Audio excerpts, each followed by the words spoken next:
Hello everyone, and welcome to Theros, Legends of the Underworld. I have no idea what's happening. This is my first time streaming on Roll Together, so thank you for joining us for an evening of Dungeons and Dragons. I'm Emma, I'm your DM for this evening, and we have lots of lovely players with us too. We're thrilled to be streaming at twitch.tv/DND and twitch.tv/rolltogetherrpg. For those who are new to Dungeons & Dragons, we'll be rolling lots of dice in a fantasy universe playing fantasy characters. Everyone here has a character sheet which tells them what they can do and what their characters can do. They'll be rolling dice, usually 20-sided ones, to see whether they can achieve what they set out to do, and everything else we'll be improvising amongst ourselves. So we're looking forward to it. If they roll a 20, that's usually very good. And if they roll a 1, usually things haven't gone so well. George. Yeah, I'm sorry. Yeah. And whilst they'll be playing particular characters, everything else in the universe is played by me. So the terrain, characters they meet, gods who want to kill them, everything else. Good. Between me describing the world and the story, the players describing what they want to do, and the dice rolls to keep things interesting, we'll tell this story. So we haven't started yet, so there are no events that I can describe to you. But I'd like to invite everyone around me to introduce themselves, and I invite you to give your pronouns, but not to tell us about your characters just yet. We'll introduce them as part of the story. So we'll start with George. Hello, I am George, and I use he, him pronouns. I think that's enough of an intro, right? Steve. Hi, I'm Steve. I use he, him pronouns too. Natalie. Hi, I'm Natalie. I use she, her pronouns. And Pav. Hi, I'm Pav, and I use he, him pronouns. And then finally Chris. Hi, I'm Chris. I use he and they pronouns. Cool. And I'm Emma. I'm gender fluid, so I'll define my pronouns if anyone needs to use them. Before we kick off, this stream will run for approximately 3 hours. We'll take a break at some point near the middle, but it's improvised, so we'll decide when that happens depending on what happens in the story. And that'll last for about 5 or 10 minutes, depending on, again, what happens in the story today. We have some sponsors and supporters, and I'll just take you through those for you. So we're delighted to be sponsored by HeroForge. HeroForge make tabletop miniatures. So we have some here. Chris This is my mini. Chris is here with me, so Chris is obviously showing off his miniature. Sorry, I really like my mini. I'm very pleased with it. So HeroForge make fully customizable tabletop miniatures. So you can go through their 3D character builder, which everyone here has done with me. And you can see those in our Meet the Characters content, and made minis of their characters where you can choose, pretty much everything about them, what they're holding. Nobody here went for the squirrel, which I'm very sad about, but it is what it is. And then they've just brought out HeroForge 2.0, so you can also add colour, which is very exciting. And then they're printed in colour, so you don't have to paint them, which, if you're not an excellent painter, is great news. So yes, HeroForge are excellent. Go check them out. That's heroforge.com. We're also sponsored by UltraPro. UltraPro do everything physical for your tabletop. So dice trays, dice organizers, character wallets, pretty much everything you can think of. Today we're giving away this little Alba. He's very cute. We have had him for a couple of years, and he lives in our house and makes us very happy. Makes my son very happy as well. Yeah. I mean, mostly me, but also Ivo. If you want to win him, you just need to put a comment in our chat. You don't get him. Not this one, because like I said, he's been in our house for a couple of years. You probably don't want him by this point. Nothing weird's happened to him. Nothing weird to him. A fully wrapped version of this. Only UK address holds, unfortunately, because we do need to post him out to you. But yes, and you can check out everything that they do at ultrapro.com. We also have some supporters, so D&D Beyond, who provide character sheets, information on how to play the game, pretty much everything you can imagine. Encounter builders will be using some of their content today, and everyone here has character sheets built on D&D Beyond, which you can see by clicking on the thingy on the side of the screen. I don't know what it's called. It's a thingy. It's there. Overlay. It's called an overlay. Yeah, it's there. so you can see what they've built and what they have available to them to do. So that's D&D Beyond. There's also Idle Champions of the Forgotten Realms. That's a game. I'm really bad at this. No, you're not. You're doing really, really well. Fine. This is lovely. There's a chess code at the bottom of the screen if you are an Idle Champions player. You can type !code into the chat if you like as well. And that will get you something to play in the game. Chest. It's good. Good for you. Also, Level Up Dice, who you can go and buy dice. Why wouldn't you want to go and buy dice? It's levelupdice.com. And Zavvy.com, where you can buy t-shirts and mugs with dice on them. So go check them out. No, not here. No. Finally, we play with a diverse group of players who play a diverse set of characters with wide-ranging sexual and gender identities. Our tables are trans-positive, and we encourage and champion trans players and characters in our games. The DM and players may portray characters that are of a different gender to their own. We aim to avoid misgendering, but acknowledge that it may happen. We have a company policy in place for correcting instances of misgendering. So please do let us know if anything has been missed in the chat or on Twitter. So that is everything for the intro. So let's dive into our trailer, and we'll be back here in just a few seconds. Art by Gerald McDermott. Yes.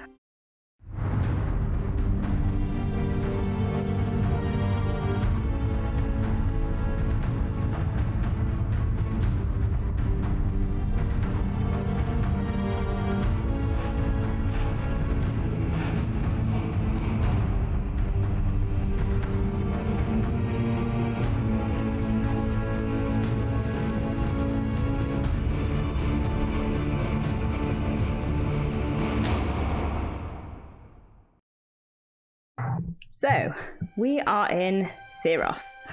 Theros is a unique world because in Theros, things that people believe can become real. So, over hundreds of years, things that people collectively believe can come into existence. So, gods, creatures, myths. So, compared to most of the worlds on the mortal plane that people have experience, Theros is very small. It's only about 200 miles across. So the known world consists of a long stretch of coastline. It's from the eastern edge of the vast Siren Sea, and then across from the sea it rises up to two ridges of mountains. The lofty peaks of the second ridge form a barrier that most mortals have never passed, and there's only rumours of a vast forest beyond. And up on this mountain is where we find our group of characters. You have all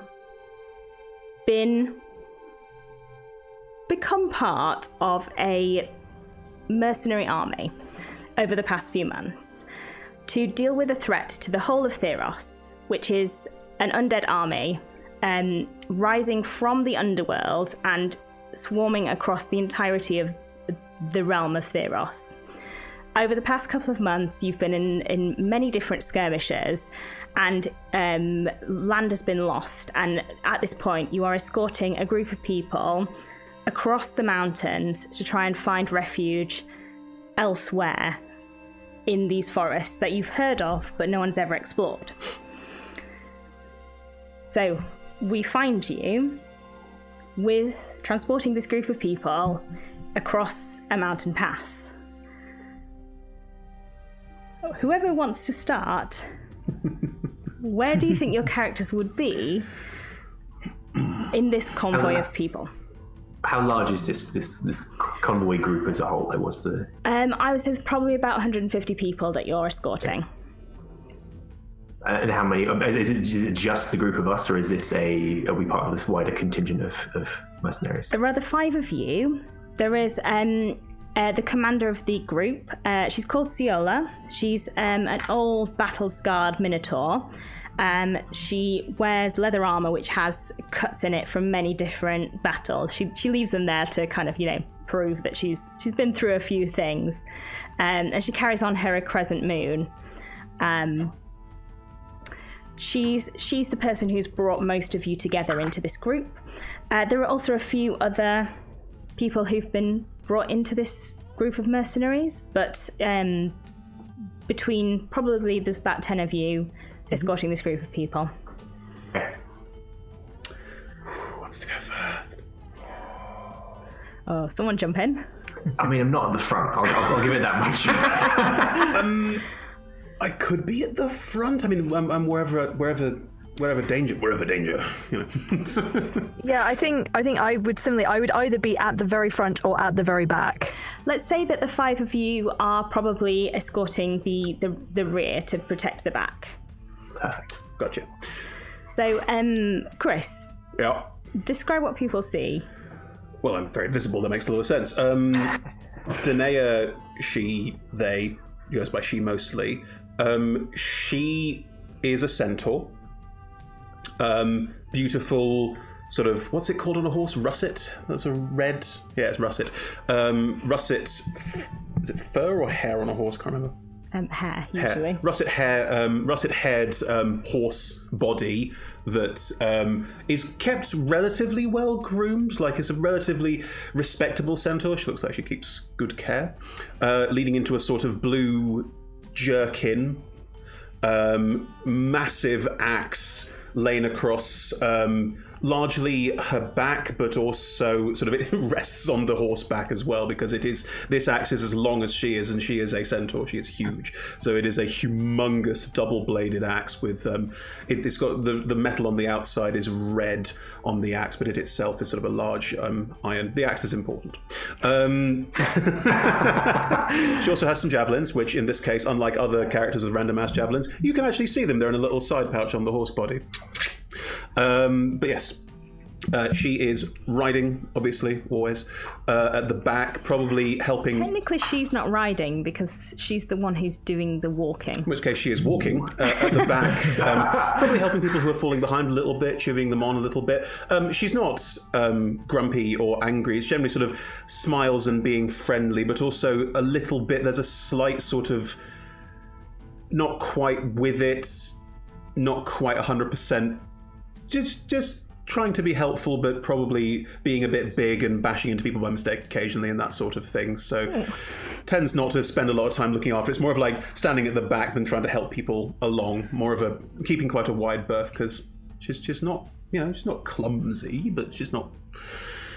Anyway, yeah, big, no hair, red ponytail at the back, shaven head but with a ponytail. Cool. How big is this mountain pass? Like, how wide is it? It's probably about 30 foot wide, so it's wide enough for people to move through easily. Yeah. Fine. So it's not like single file. No. Worried about. There have been areas that have been single file, but this point it's not. This is not Sparta. Is anyone travelling near to Danae? I think probably Mirren is relatively near her as well. Maybe occasionally, if Danae is walking somewhat clumsily and knocking into things, maybe Mirren has had a few. But she wouldn't have mentioned it or pushed back against it. So Mirren is a Triton, and she's quite short. So she probably does. I don't know how tall is Danae's back, her horseback? Ooh, like the horseback itself is probably a good 5.5, and with the whole body as well, we're talking 7, maybe 8 feet. Yeah. Okay. So she reaches about the same height as Danae's horse body. Right. She's small. And she's got kind of pale blue skin with kind of peach tips to the tips of her ears, and she's got purple hair that's kind of twisted into a large kind of thick braid down the top of her head and down her back, and she's got scraps of armor that are partly what you would expect, kind of leather armor with that, not that we're in ancient Greece, but with that slightly ancient Greek look to it. Totally ancient Greece, come on. But it's got elements of it that show her Triton background. So it's got scraps of seaweed and shells that are used as part of her armor as well. And she is yeah, she's again walking along, keeping an eye on the people in front, making sure that everyone's okay, but somewhat more hesitantly and warily. Okay. You know, the people that were escorting, are they like families and stuff, or is it like, and like, do they are they like well off? It's a mixture. So some families, some individuals, a mixture of the wealthy and the not so well off. These are kind of the first tranche of people who were willing to leave. So you're escorting them. Some people have refused to leave their homes and are staying behind and probably not doing so well. But these are people who were willing to leave, and so you're escorting them. In which case, then I think that Neo is sort of like has cast Goodberry and is just kind of like running around trying to find like probably like kids or older people who look like they need a meal, and just like basically like running and like jumping past and like plopping berries into their hands. And Neo is a extremely colorful looking satyr who is like kind of like non-naturally like he is quite like androgynous looking in some ways, but also like the thing that's most striking is just that like he looks very unnaturally colored. Like his horns are like a very bright color, and like his hair is this kind of like weird like moss green fluorescent color, such that like even though he's like really small, when you see him jumping around, he really stands out from like any of the like natural normal stuff in the environment. Do you want to roll me an insight check to determine who is most in need of your Goodberries? Go for it. That is a 17. First roll. Indeed. Yeah. You do quickly identify the people who clearly are the most hungry and the most in need of the Goodberries, which, you know, once people eat one, they are satisfied for a whole day. They don't need to eat anymore. So you do feel like you're really helping these people by distributing all 10 of your Goodberries? Yeah, I think all 10. Yeah. And I'm using a spell slot because we won't need it for the game. That's fine. Doing a good thing, Pav. Demison and Shelley, whereabouts are you hanging out? I think if Neo has been giving out Goodberries to some of the kids, I think probably we'll see Shally dancing around and playing games with the kids. I think he's probably spent a lot of time just going around and telling lies and making up stories about what's going to be beyond the mountains to the adults until they got fed up of him. And then just started playing like little tricks and games and teaching some of the kids how to dance. So Shally, him, is a Minotaur. He is actually quite short for a Minotaur and not your typical kind of huge muscular beast. He's much slimmer, kind of bit tauter really. Basically still muscular but lithe with it, and you can see how he's got it when he's dancing, because he does that a lot, and it is kind of fairly energetic and kind of a bit unpredictable. It's kind of a bit weird. He's often like humming songs to himself and, you know, and singing little ditties that no one else can hear, and then just bopping along while no one's watching. And now he's probably playing kind of dancing games with the kids, like getting them to follow what he does, things like that. Stupid, slightly tricky stuff, but not occasional naughty words thrown in just to but you know, Roll a innocent fun. Performance check. Steve smiles. The stat he has statted. That is a non-nat 20.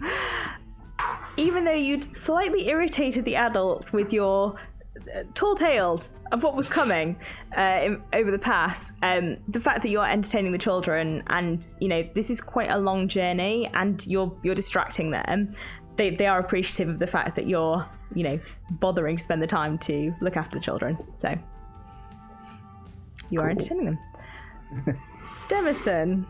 I am probably hanging around near Danae and Mirin, like that kind of area. That sort of that part of it. I'm not sort of dispersing through the crowd, not with the others sort of entertaining, that kind of thing.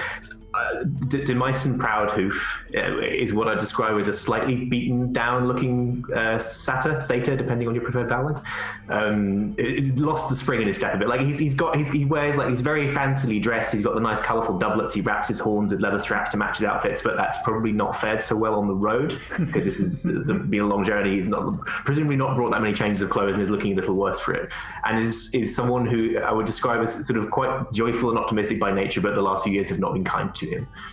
And so he has that sort of slightly thinning hair from just fiddling with his own hair too much from stress and angst over various things. So yes, he's hanging out with the two the less bouncy, entertaining ones at this point in terms of what the crowd is. I think if Demyson is nearby, Miriam also has a little notebook that she makes notes about everything with, because whilst obviously she's been part of this troupe for months now, this is still like her first excursion on the dry land. And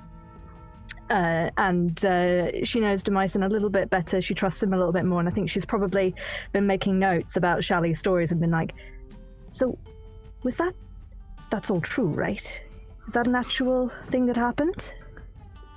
Some of stories are complicated and yes.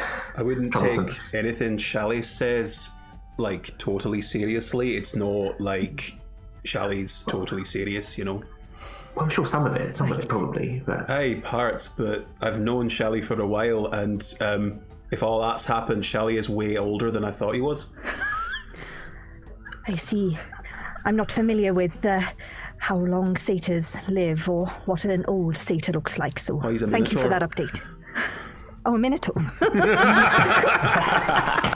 I know he's small for a Minotaur, but don't worry, his tails are tall. Minotaurs. I'm very confused. It's your first time out and about. Hooves? Makes sense. I don't know. I think we've all, apart from you, we've all got hooves, haven't we? It's like a very hoovy party. There are definitely a lot of hooves going on. Shally, Neo, we're supposed to be guarding these people. Are you... I'm just looking after these ones. Garden, Yeah, I'm just guarding them from behind. All right, fine, whatever. Mirren, you said you were watching warily. Would you like to make a perception check to see if there's anything around? Well, I was going to ask actually is how do we know how much further we were intending to travel that day? Is it this kind of like in the middle of a long journey, or are we nearing where we think we were going to camp, or? So you're probably about the midpoint of the day. So probably about halfway through your journey for the day. Okay. All right. That is 12. Cool.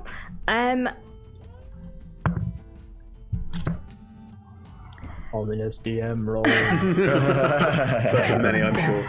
Yes. As you're scanning behind you, you don't see anything initially, but then looking further up into the sky, you do start to see from behind a cloud, there is sort of an odd shadow forming. And as you sort of look at it closer, you do start to see there is definitely something flying above. And as you watch it, it becomes clear that whatever it is that is above you is too big to be like a bird. Oh, good. Okay, I was going to possibly use divine sense, but I feel like I can see it, so don't need to know where it is. Right, I think Mirren immediately kind of stops and looks up and probably pats Danae. Hey. Not in a... Well, I've got a perception of 9. Oh wow! What's going on?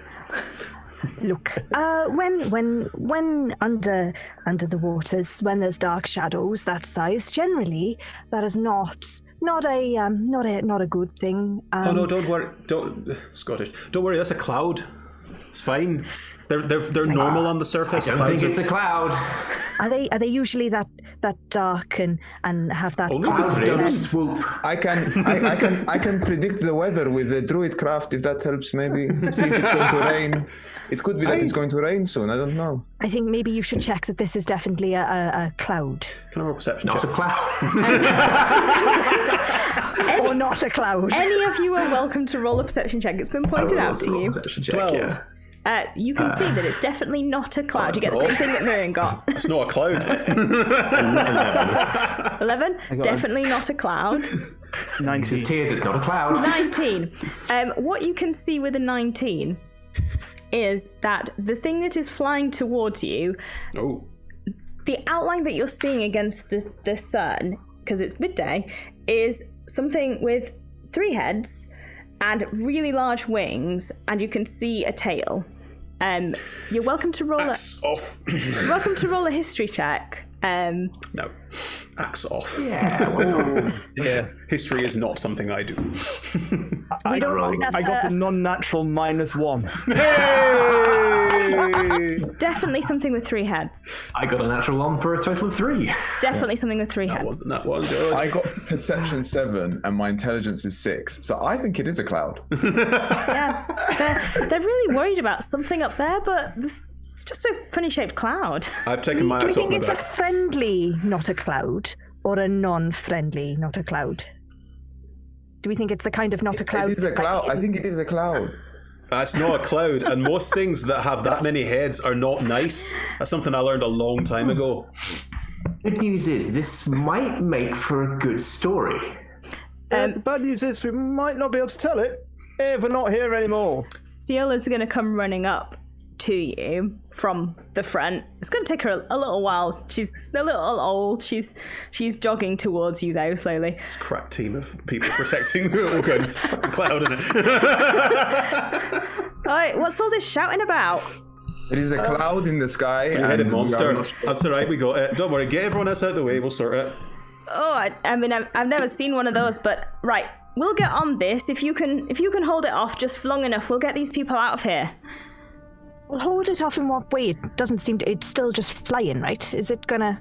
Do we think It is it's actually definitely going to come down? moving towards you. You Right, can get everyone out of the see. way. You all stay behind me as per usual. Come on, kids, back to your parents. Come on. Off you go now. Dance along. Ciola starts moving all these people away, and is leaving you behind, clearly, but moving these people away. Do you stay? She asked you to, but you're welcome not to. Of course. I'm going to move to a respectable distance from the others. But yes. I'm standing in front of everyone unless anyone gets in the way. I think I would climb up on Danae to try and see it because I still can't really see what the problem is. And I is think if I'm perfectly fine. slightly closer to it, then I'll be able to see it better. Not everyone gets to climb on Danae, but Neo gets to climb on Danae. Cool. I think I didn't mention it before, but at this point, Mirren does kind of get her shield and trident out. Her shield, by the way, is actually a giant crab claw that she has adapted. Amazing. Shally, where Does it smell like crab? It's been a while, so Okay. not anymore, but it probably did at the start. She's had time to clean it. Shally, where are you going? I probably shepherded off people back to probably the wrong families deliberately. Here is your child. Then kind of came back and joined the rest of them with a, right, now we just need to make that thing follow there, right? No, we're going to make sure it doesn't follow them. That's the whole point. Come on, mate. Give me the program. All right, depends on your point of view. Cool. As it flies closer towards you, and If it gets within 30 feet, I'm casting Compelled Duel on it. it's as it gets within 60 feet of you, it becomes clearly visible. And Neo, even you, from on Danae's back, you can see that this creature has the body of a ram. It has massive eagle wings. it has 3 heads. One of them is a bull's head with big curly horns. One is a lion's head. One is a snake's head, and it has a big tail. Right. It's so pretty. Could everybody please roll me initiative? Is it 60 feet away at the point where we start initiative? Yes. Cool. Oh, yes. Great stuff. Yeah. Is that good? It's a nat 20 good. Yes. Woohoo! Which makes it a 21. Grand. Any That's a 7 for Mirren. Great. Anyone else? That's 15 for Shally. 15 for Shally and Neo. 6. 6 and Demison. 14. 14. Grand. And now we shall get up the initiative tracker, Dun, dun, dun, Lord of Doom. which is here There it is. with these exciting bulldog clips because some of you made minis too big. I apologise for that. So, Danae, Yep. you go first. Yes, I do. It's 60 feet away. It's 60 feet away, correct? Cool. I have 40 feet of movement because I am a horse. Neo, you're on my back, so It's flying. can I get within 30 feet of it? No, it's 60 feet in the air. Oh. Okay. Can I see who it's flying towards? It's flying towards the group of you. Okay.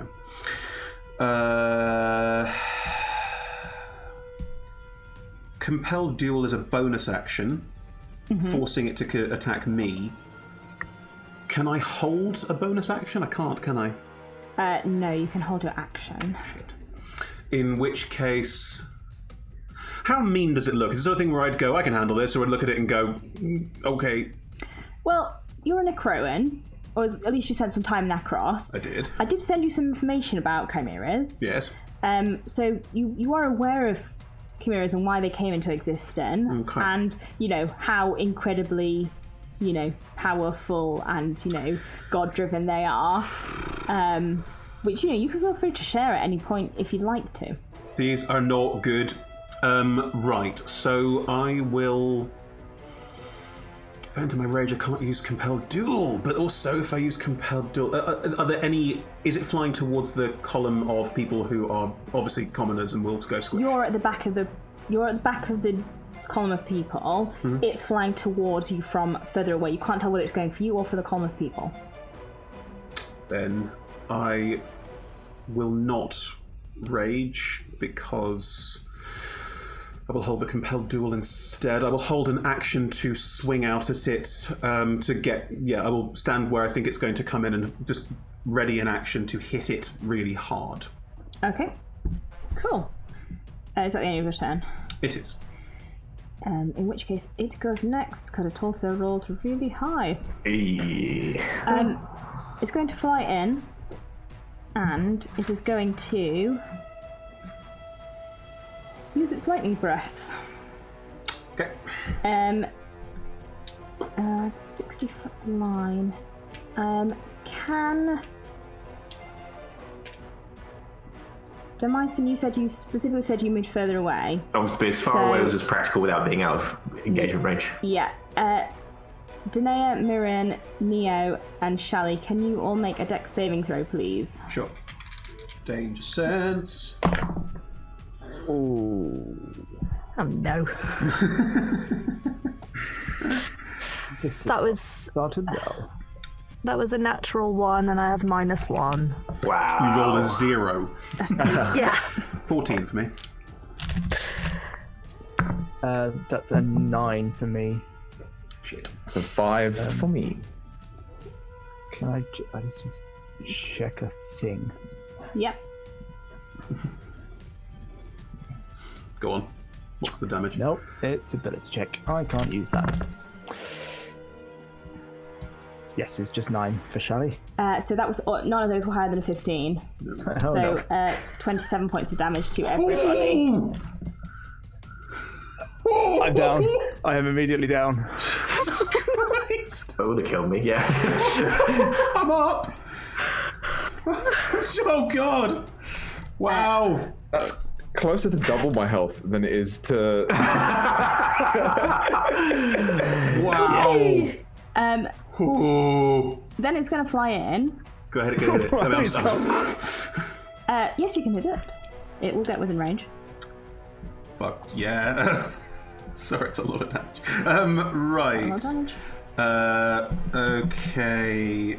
I'm not raging, so I don't get the extra damage. Are you up? No, it's not my turn. I'm just wondering if I can do something useful, or whether it would actually. Yeah. It does it immediately after an attack. Wait, how far away is it? Still 60 feet away because it's in the air. It's flying in, so it's within range. If you, what's the thing you want to do? Rebuke the violent. Because it's attacked all of us, not just me. So after an attacker within 30 feet deals damage with an attack against a creature other than you, I can use my reaction to force the attacker to make a wisdom saving throw. Yeah. Ooh. So I have rolled a 7. On a failure, the attacker takes radiant damage equal to the damage it just dealt, or half damage on success. Yes. Crab claw. Take it back. So you hold up your crab claw and bounce back an incredible amount of radiant damage, and it looks kind of surprised. I mean, yeah. We're all surprised. I'm technically not surprised. I'm not conscious. Yes. Okay. But I think the way that she's done that is she's dived towards Shally to try and do it, but maybe not made it far enough. Okay. That attack roll is a 21 to hit. Ah, yes, it'll hit. Nice. Why are you with advantage? Reckless. Can you do that outside of your turn? Oh, no, I can't. You're right. I could declare reckless on my turn, not as an opportunity attack. Do you want to roll it again? Yes, please. Yeah, it's a 21. Ah, amazing. I do 7 points of damage with my great axe as it flies in and just cleave through the air. I'm not raging, so I don't add anything special to it. So it's just a big old hit on it. As it flies in, given that Mirren, you just did that to it, it's going to, as it's moved 20 foot towards you, it's going to ram into you with its bullhorns. Good. That's a natural 20, I'm afraid. Okay. Good. George, have you got something for this, mate? I mean, what to raise all of you? I mean, Otherwise, this is going to be a very short campaign. yeah. It's fine. I'm sure the 100 commoners can mob it after this. Can you soften up a bit? Sorry, 21 points of damage. Oh my god! Are you still up? No. Okay. No. I only had 4 hit points left after the first attack. And then its tail is going to swing around and try and grab you. Sure. This That's It's just one turn. 19. Yeah, it is me. You are grappled. Okay.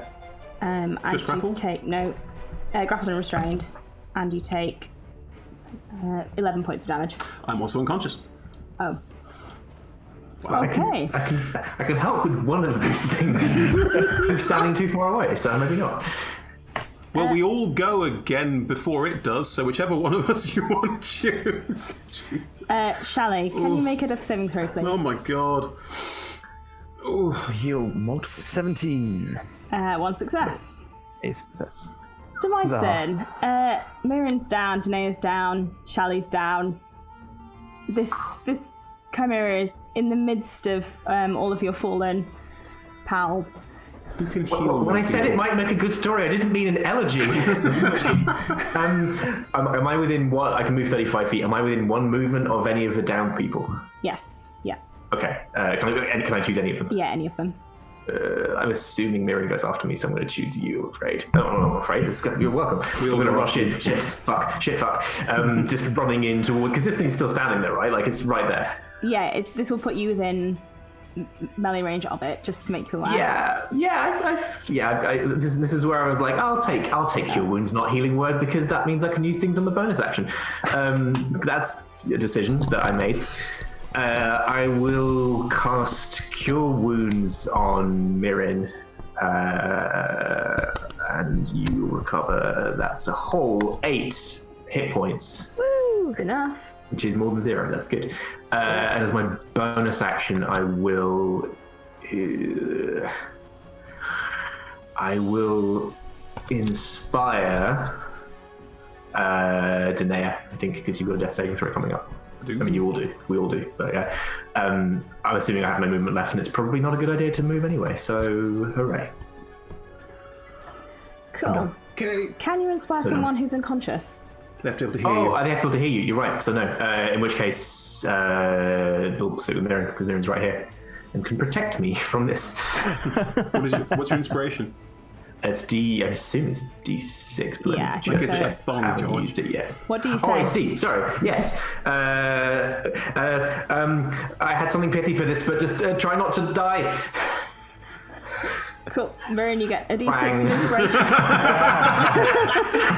I genuinely have a list of things here, but none of them are appropriate right now because.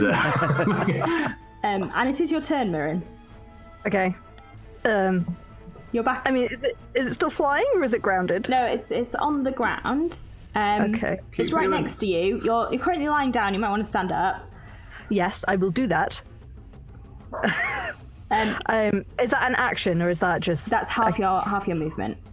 Okay, fine. At the moment, so Shally is on the floor still next to you.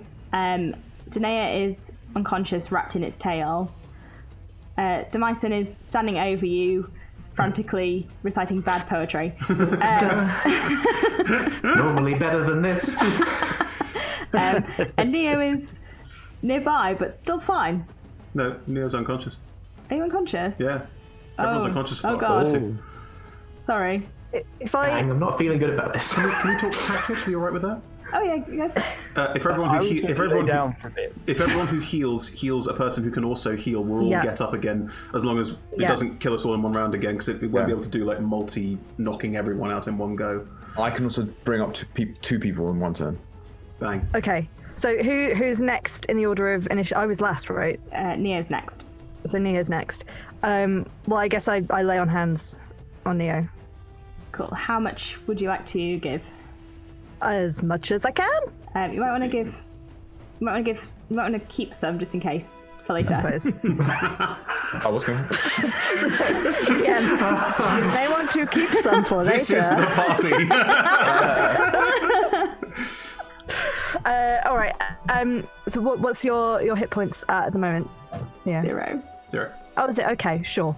What's your max hit points? 18. Right. Okay. Well, I'll go for half your max hit points then. So I'll go for 9. Thank you. Any bonus actions from you, Mirren? I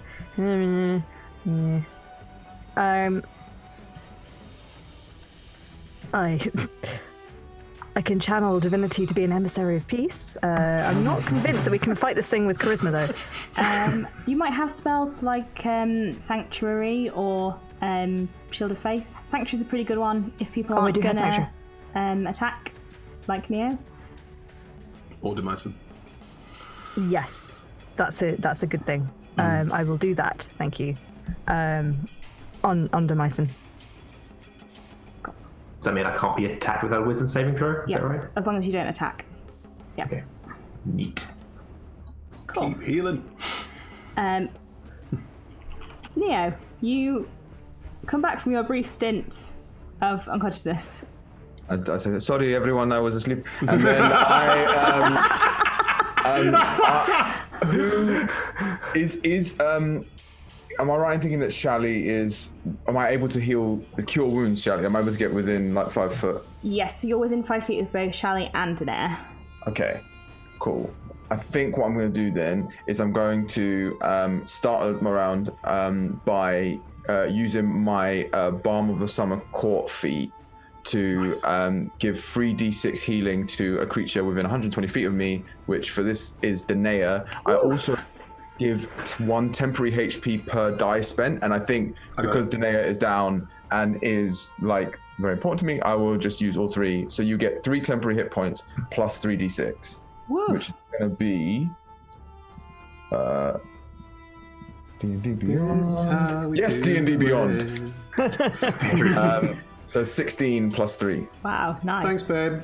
You are welcome, honey. And then cure wounds on Shally. Thank you. which is going to be 8. Perfect. Cool. That's your And then- action, bonus action. I presume you stand up as well. I do stand up, and then am I within melee range of it? You are at the moment. I am. Yeah. Well, You've used an action and a bonus action. I have. I don't really want to move, so that's my turn. Cool. Grant, in which case we're back round to Danae. Hey, yeah. I'm raging.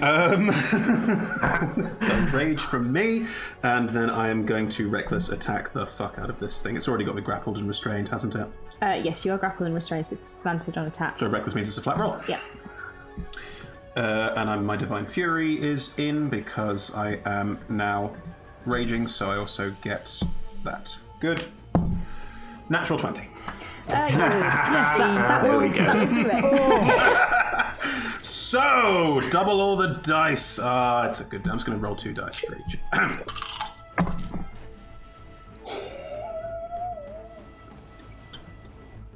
26 plus. Sorry, plus 4 plus 2 plus 6. 32 points of damage as I just take the axe and just right into its back. Just hammer it. Yeah. Yeah. Fuck this shit. So it's a big hit. I don't like how unimpressed Emma sounds. Agreed. I had to try! I mean... Oh yeah, I agree.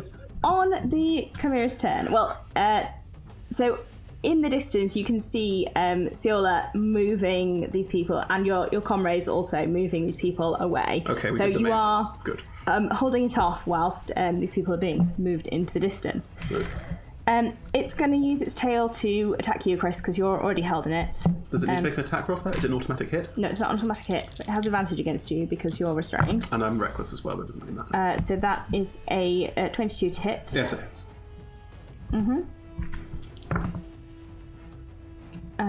So that's 11 points of damage. Reduced to 5. Yep. And then... What am I doing? It will use its head against you, Neo. Use its head. Yeah, use its head. With an attack with its head. Yes, attack with its head. Alright. That is 13 to hit you. Oh no. And that is... Oh, lucky. 7 points of damage. Oh! Alive. I'm alive. Do not hurt my... Well, whatever the name is. It's complicated. Do not hurt my... It's complicated. And then it's going to slash out with its claws at... I think Mirren still, because you did that massive blast of radiant and it's crossed. Yeah, checks out. That's I a didn't mean to. 22 to hit. Oh! God damn, this is going to be hard to take out. Ooh. And there's nothing I can do to defend against that. Not unless you have specific abilities that let you do so. Just an attack roll. Just hits. I think reaction based, yeah. That's 18 points of damage. Oh, God. Okay. No, that's me down again. Down again. Shelley. Shelley gets up, kind of singed and still slightly charred and kind of smoking from the lightning hit, and got that wasn't very nice. Shocking behaviour. Right. Oh. Thank you. As he's kind of staggering up and kind of getting to his feet, he turns and staggers into kind of a more of a deliberate movement. Hands come up and then kind of start to bop. Right, I'm going to have you. Straight up to the nearest part of it, and is going to start going at it with fists and horns. So I'm going to do just kind of charge in with the horns first. Mm-hmm. Cool. And sorry, my computer's freezing a little. There you go. Now that is a 12, which I'm assuming is not going to hit. 12 won't hit now. So I would, if I can, I have a flash of insight Oracle's Insight.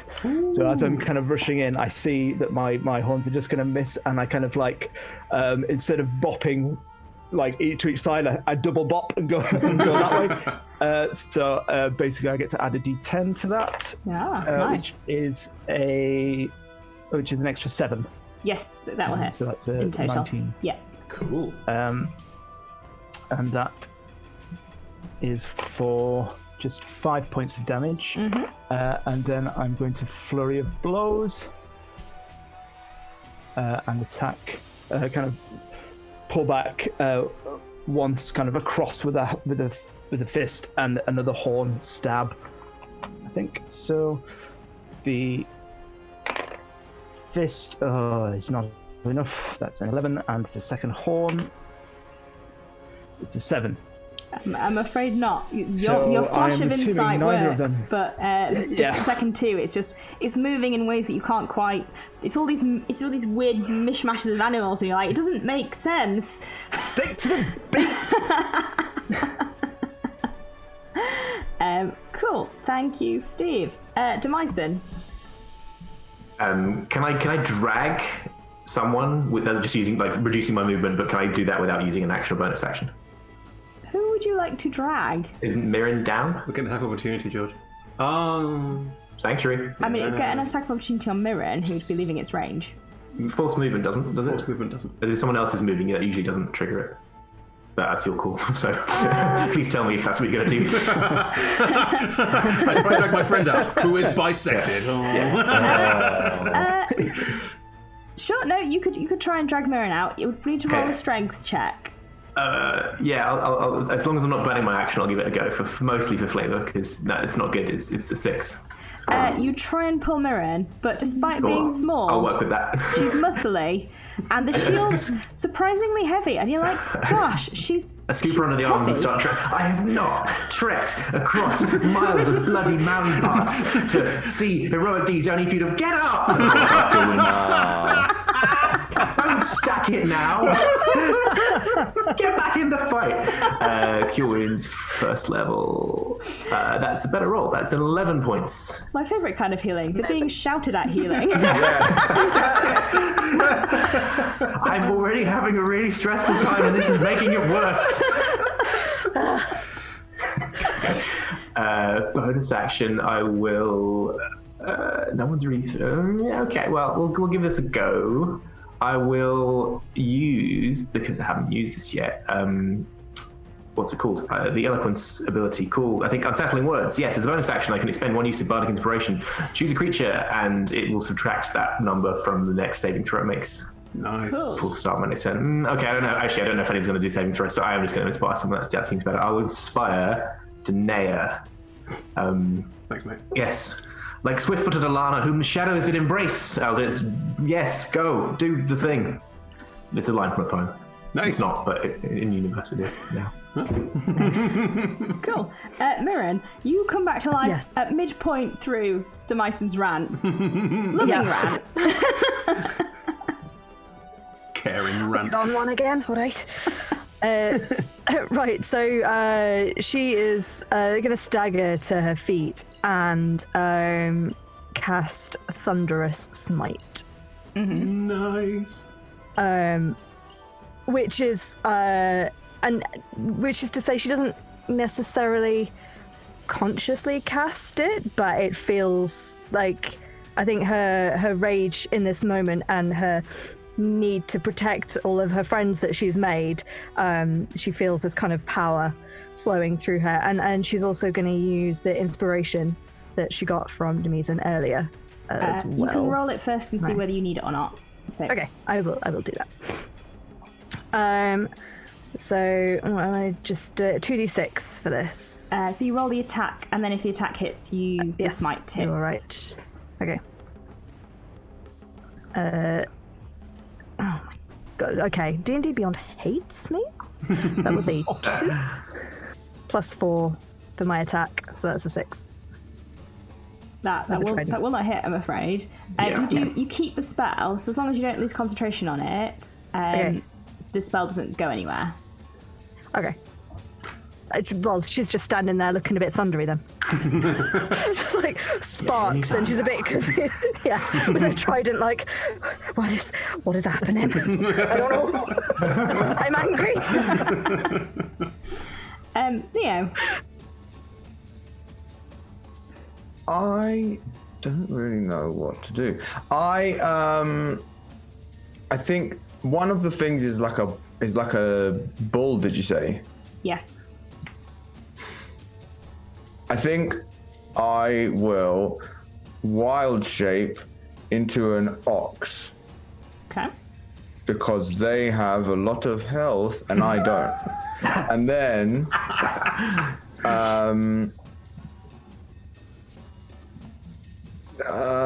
what do oxes do? I'm not running because I can't run, so I can just gore. Gore. Yeah, I guess he's knocked us down. Yeah, and he knocked down there. Okay, and then I will. So I'll basically, little Neo becomes this large cow with big horns, but I feel like retains the color palette. And then, I think just gonna make a Goran attack as an ox, which is +6 to hit. Nice. Let's have a look. That's an 8. That's not going to hit, I'm That's afraid. not a hit. And then I will make a frustrated ox noise, which is something like. I think as you do that, the bullhead in return goes like. From the other side, Charlie will join in. Danae.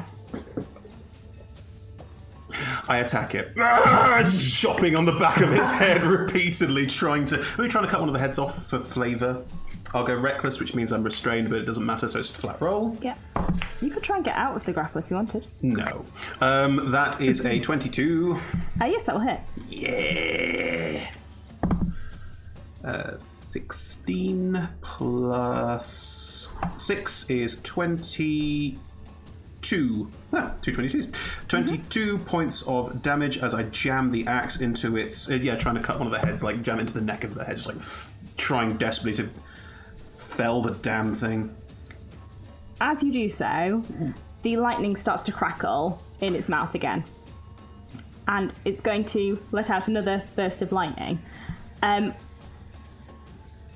probably going to catch at least 2 of you. I would say probably... We haven't kept track of who's standing where, so I'm going to say it's probably going to crackle out and catch Shally and Demyson. Does it have to roll a wisdom save? It's up to you whether that applies or not here. It's a saving throw rather than an attack roll. It targets the water creature with an attack or a harmful spell. Okay. In that case, it will roll the saving throw. That's a 15. What's your saving throw, Natalie? If Natalie went unconscious after Sanctuary was No, cast. Sanctuary's not a concentration spell. Oh, never mind. Okay. Do I need to... What modifiers apologies, am I adding? that's an 18. What's your saving throw roll? I doubt it's an 18, but... For Your spell save DC, some of concentration. your spells. Sanctuary. Oh, sorry, thank you. That's what I'm looking for. That's 11. Yeah, cool. In which case, it can target you. Can you both make dex saving throws for me, please? Oh, actually, I'm proficient in that. That's Ooh. yeah, okay. For once, that's an 18. Nice. Oh, not you, Mary. 15 for me. Sorry. Shally No, and I'll please him. Demyson. Wasted a good roll. It's the only good roll, and it doesn't even. So sad. We're just going to leave now.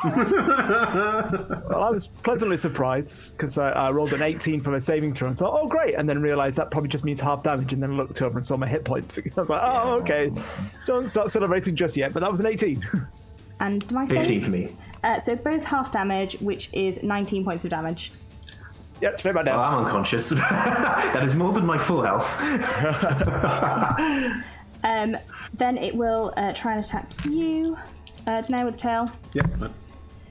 Ooh, I rolled 2 19s. So Yeah, it's me, yeah, that's yeah. a 26. Okay. Which is 13 points of damage. Halved to 7? 6. Yes. Round down. And the claws are gonna swing out at Neo again, I think. Ball Neo. Ooh. Ox Neo. Oxneo. That is a 26 again. Can I take the... no, you've got loads of hit points. You've got loads of hit points. I'm not... Yeah, 26, Yeah. 26 to hit. I can take a hit for an that attack roll hits. from one person once per day. I've got to really hold it for the right moment. It's 10 points of damage to the ox. Don't worry about it, mate. Shelley, can you make a death saving throw for me, please? Oh, God. Must say, I'm feeling very attacked right now. Very attacked right now. That's a 19. Save. Demyson, can you make a death saving throw for me? Can please? I? Can I ever? That's a natural 20!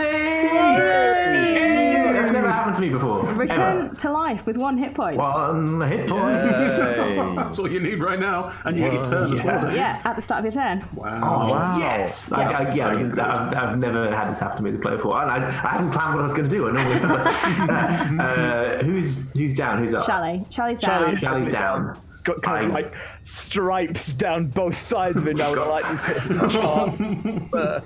You don't wear a shirt, do you? Is Sanctuary still active? Does it last until I'm on... Yeah, it's still active. Neat. Not sure. It's 1 minute, I think. Yeah, it doesn't seem to go away if I go unconscious as far as I can tell. That's brilliant. I will move.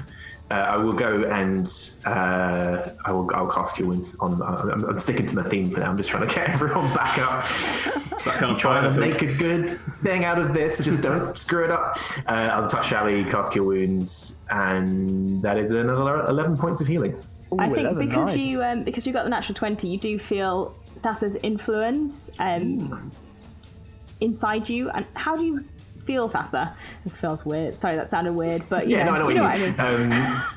It is probably quite an ethereal presence. Like it's that faint like presence sort of somewhere behind you that you feel is dimly there. Like some you know that feeling when you're being watched or someone's in the same room as you and you suddenly become aware of it. It's that kind of thing. So I'll probably glance over my shoulder and be like, oh, no, there's no one else here. It's just a present problem. It feels. There's also good. like an Solid. echo kind of in your mind. It does sound oddly like Mirren.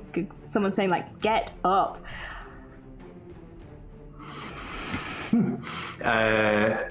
Shally's up. I'm just going to burn through everything. I mean, at this point, there's no holding back. I think I am going to use unsettling words this time. There's a special place in the underworld for creatures like you. Cute. So there, can these things understand? Never mind. It gets Why the do you think message. I know things? I don't know things. I hit things. Cool. So do you want to roll that now? Yeah, I'll roll it now. It's a 5. 5 off its next saving throw before my next turn. Yeah. Grand. Mirren. Yes. I want to try that attack again. Yeah, go for it. Are you... That is an 11. You can roll your inspiration. Well, that's true. Is that just I get... D6. Just add a D6 roll a to D6. whatever you roll. Yeah. Amazing. We'll do that. That's a 1, so that's 12. This is how it goes. This is always how it goes. That's not, So inspiring. not enough, I'm afraid. So you're still there looking thundery, but Great. Right, Natalie, I'm going to buy you some dice. Well, I just need to be on any bonus actions from you? Yeah, can I heal cure wounds? Can I do that as a bonus action? No. No, it's an action. Okay. Then I don't have any spell slots left. Yeah. then in that case, probably not. No. So useless. Wow. Cool. Neo. Ox Neo. Oxneo. is a worse for wear ox, Neo. I will try to hit the big thing with my new ox horns again. Go for it.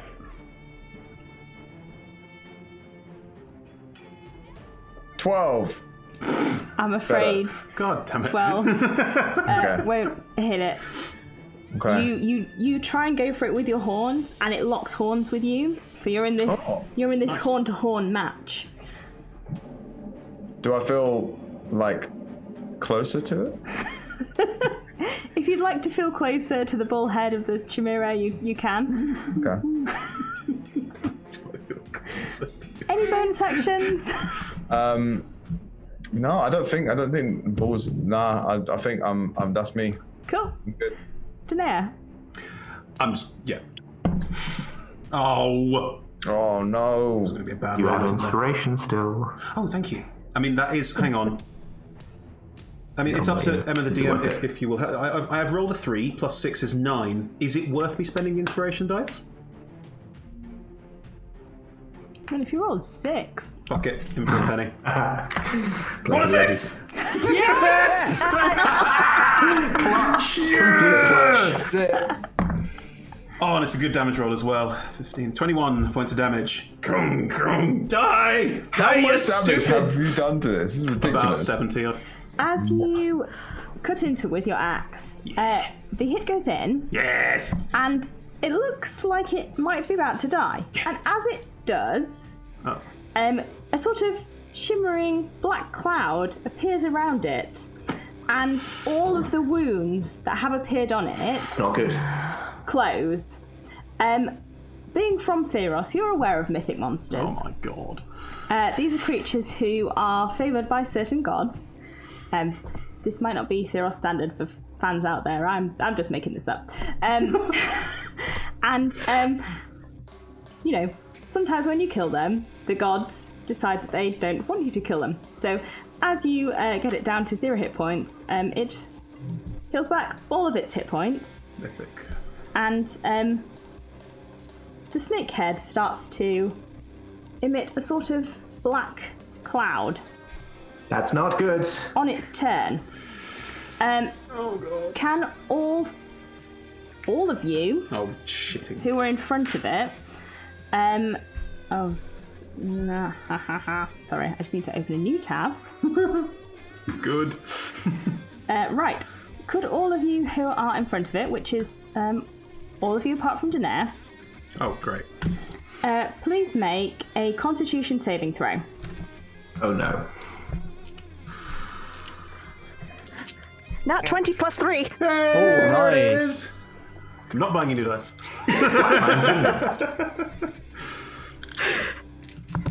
I might need some dice, Chris. 10. Right, you got it. Neo, Oh, it's safe up. Yeah. 21. 21. The 3 of you who rolled above a 15, you take half damage.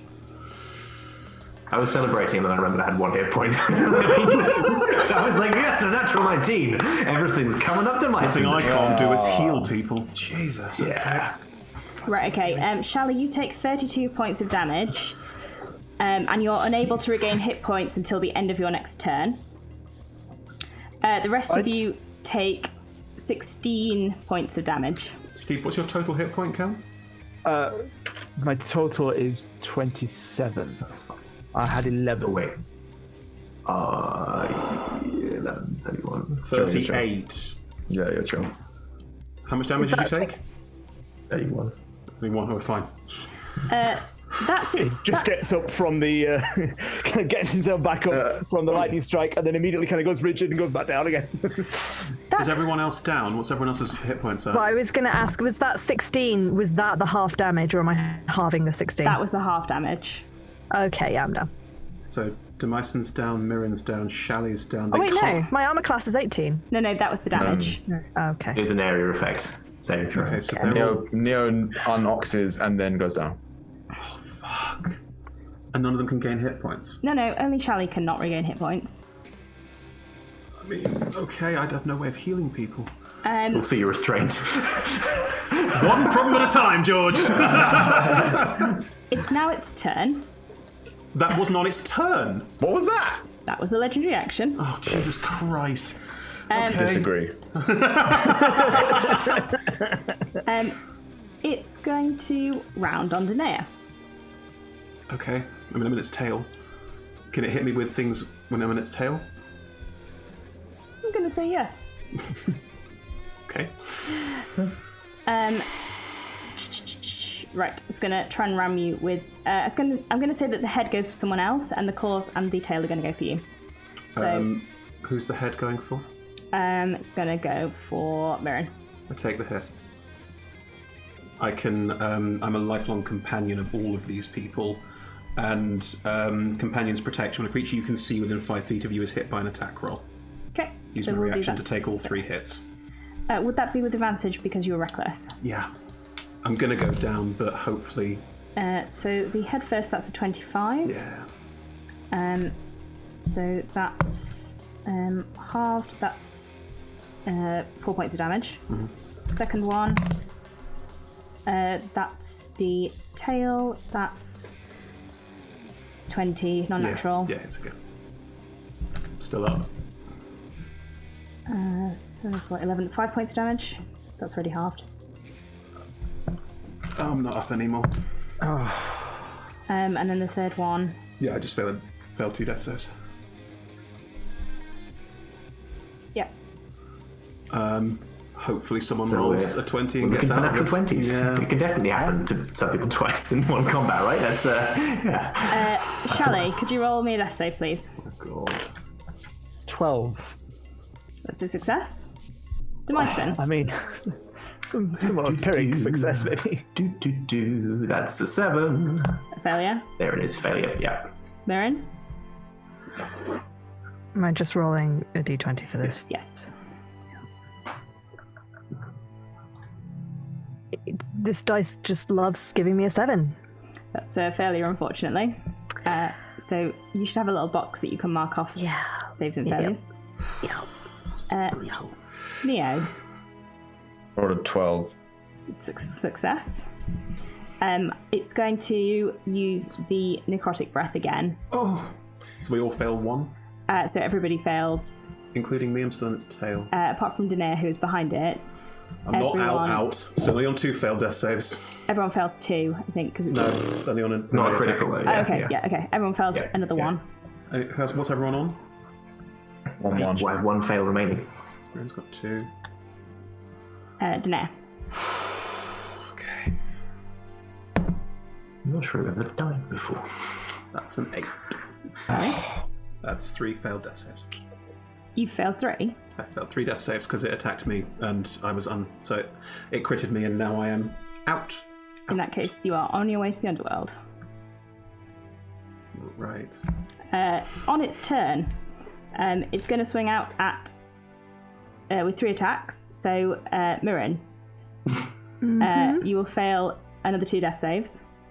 I've only got 1 to fail. In that case, you are also on your way to the Underworld.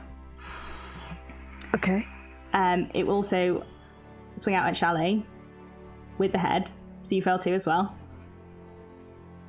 Yeah, I know where I'm going. And the tail will swing out at Demyson.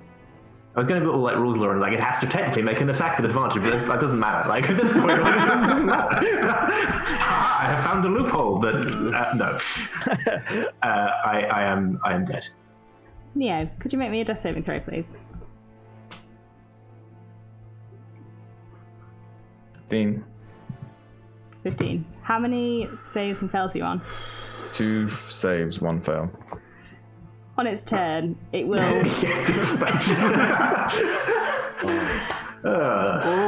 swing out at you.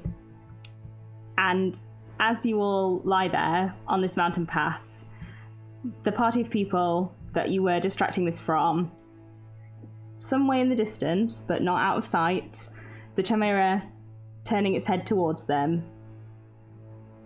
We will pick up this story in the Underworld after a break. Man. Ow. Allow healing back all your health and then just black smoking everyone and that's not even your turn. What is this? Oh. Do Right. the people make it out alive? Yeah, I'm gonna be better angry if they're not safe.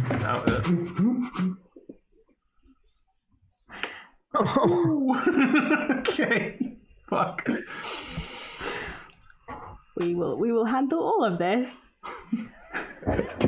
in 5 minutes' time Right. after a short break. Okay.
everyone.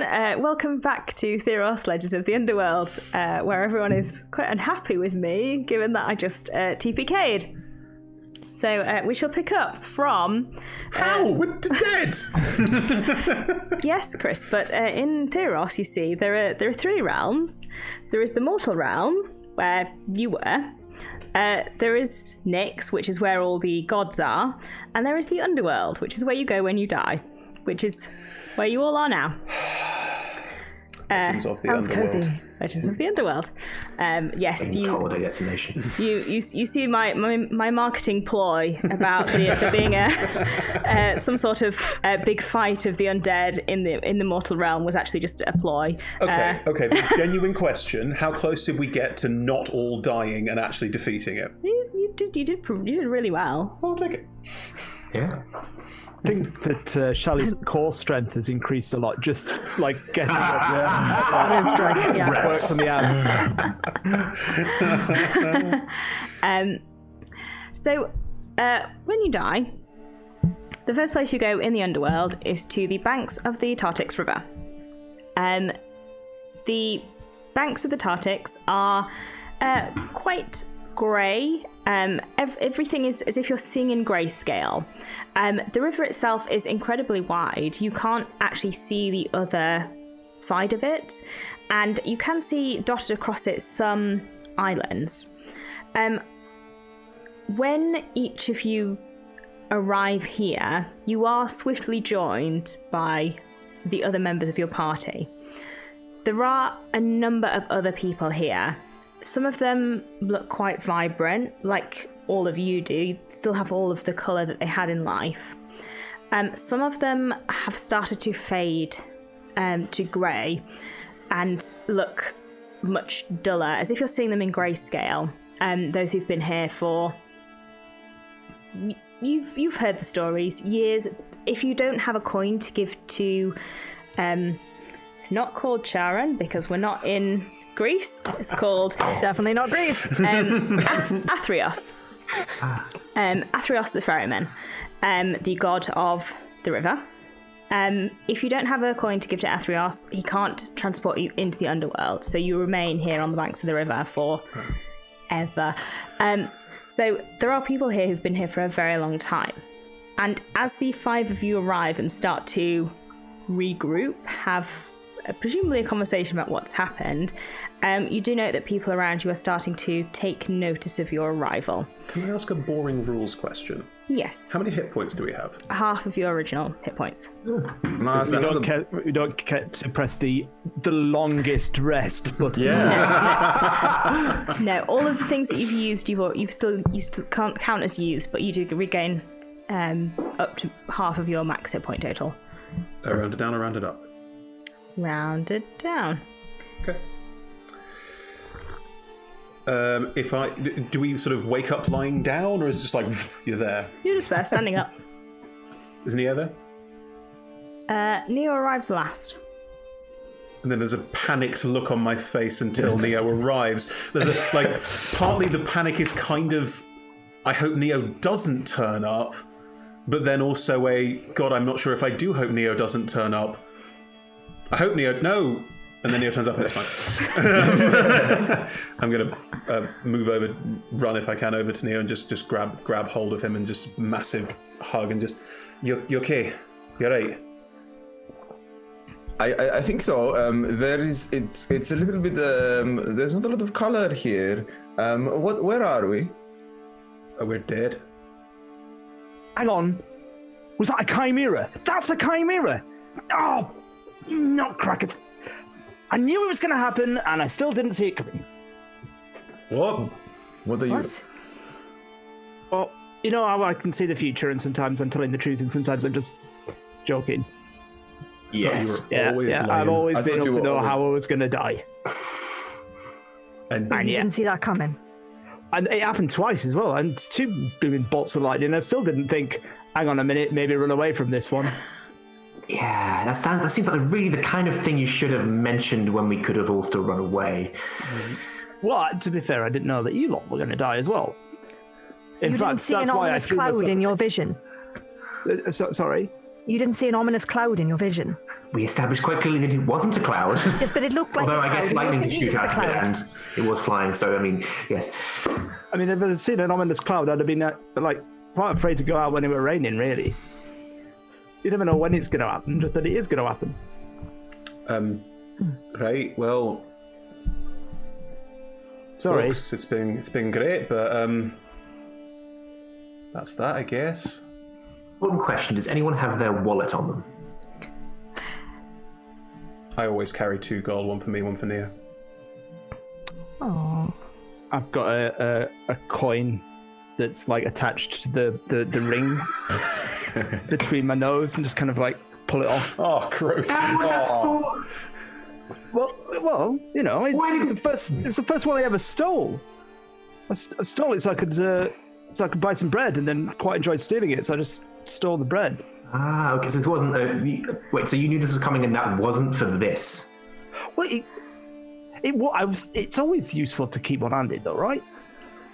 I'm not 100% accurate in my telling of fortunes. 99. It's usually how it goes with oracles, though, isn't it? They're a bit vague, makes for good stories and pushing people in directions and stuff. It's also So quite easy to manipulate them. What? So we're definitely this is it, right? This is the underworld. Yep. This is it. That's it over.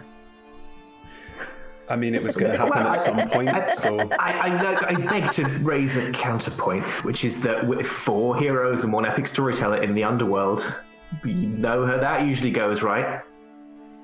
Mirren just continues to giggle to herself. Made three Compos Mentis heroes and Mirren and 1 epic. Holding on to Danea's neck still, but just kind of like looking over her shoulder. Neo looks around to see if there's any like flowers or plants. Roll perception check.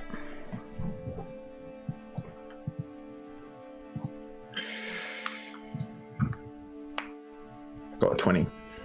On some of the islands, you can see some trees. They don't appear to have any leaves. But not near us, so like far away. Yeah, on the river itself. Oh. Did you want to interact with the trees? I think I just whisper into Danea's ear. Can we go over there? But we shouldn't touch the water. That's bad. Oh.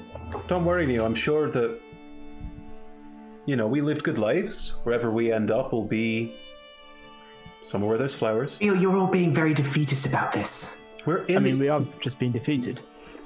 Yes, but Demi, what do you expect that's how is all gonna the happen? good stories go. It starts with something horrible, it ends somewhere well with... I'm sure the bit in between is fine. I'm sure the bit in between is absolutely fine. But what I'm saying is, we can beat this. There's no way right? out of here. This is it. There is at least one way. Some people have come back. Oh, yeah. Gone back. I'm here now, so they're going there. Yeah. No. I'm no being returned. That's not happening. Are there stories in the fiction, our Greek myth, of the few, like the 3 heroes who've ever come out? Is that fair? You would all be aware of Phoenix. So Phoenix is a god. Phoenix returned from the underworld through a specific way, which is called Phoenix's Path. He returned that way and now wears a golden mask with wings on it. Those who have followed, they are called the Returned. They can leave, but it tends to detach you from your soul. So those who leave aren't the most pleasant of people, usually. As you start to talk about Phoenix's Path, Steve, could you just tell me maybe who's your god, Charlie? It's maybe Phoenix. I mean, the symbol on the coin that he's just pulled from is definitely not. It's definitely, is it Erois? the just. But I can pass As you are starting to talk about Phoenix's Path, you hear a voice in your head, and you're used to getting these messages. You're an oracle. Occasionally the gods get in touch. This one might be a bit late. Sometimes it's Phoenix, sometimes it's not. On this occasion, it is Phoenix's voice that you hear in your head. What are you doing down there? Not a lot. Sorry. This is not what was meant to happen, Shelley. This is not. I'm very disappointed. This is not. I'm pretty miffed myself, to be honest. Well, I'm pleased to hear it, because this is really not what was supposed to happen. Like, it was quite important that you defeated that and saved all those people and, didn't let the undead run over the entirety of Theros. Oh, fuck. Well, we tried, but, we failed. Well, you could have tried harder. Okay. I mean, I could give it another go. Well, all right. Right, okay. Right, yeah. Good, well, we're in agreement then. You're going to give it another go. Yeah. Great. Sure, yeah, no. How I can exactly see that do you happening. intend to do that, Shelley? Well, working backwards, we'll do it. That's all I've got. Would you like some help? I mean, I wouldn't say no. So I'll say yes. The thing is, right, I heard you talking about my path, and, it's great. Sorry. I don't think I'd be able to dance if I was one of the returned, and I'm sorry, but, But no. I mean, it's great and all, and, I'm really pleased about the path and everything, but all I'm saying is, if you really wanted to piss off Erebos... Oh, yeah. Which, I would like you to, you could potentially go to his palace... Mm-hmm. And go through Lathos. Oh, Lathos. Yeah, just remind me what that is. Well, it's his portal, isn't it? Oh, yeah, I thought, Lathos portal. Sounds familiar. Yeah. Then you could listening. just go back and, fix it, and then just go and sort out the undead problem, and then we're sorted. And then you can just go back to doing whatever you were doing beforehand, and we're fine. Okay. Yeah, I'm on it. Phoenix is going to roll an insight check into you. What is Phoenix's insight? Plus 6 bajillion. Do you intend to do so? Well, I intend to try. I'm not entirely confident. Do you want me to roll a performance to see how confident I appear in my thoughts? Yes. Yes, please. It's an 8. Be fine. Yeah, just Lathos back, save the world. Tea. Be all right, Shelley. I believe in you. And just piss off Erebus along the way now, but all be fine. I mean, I intend to die as I lived, just pissing off whoever I can. You've already died.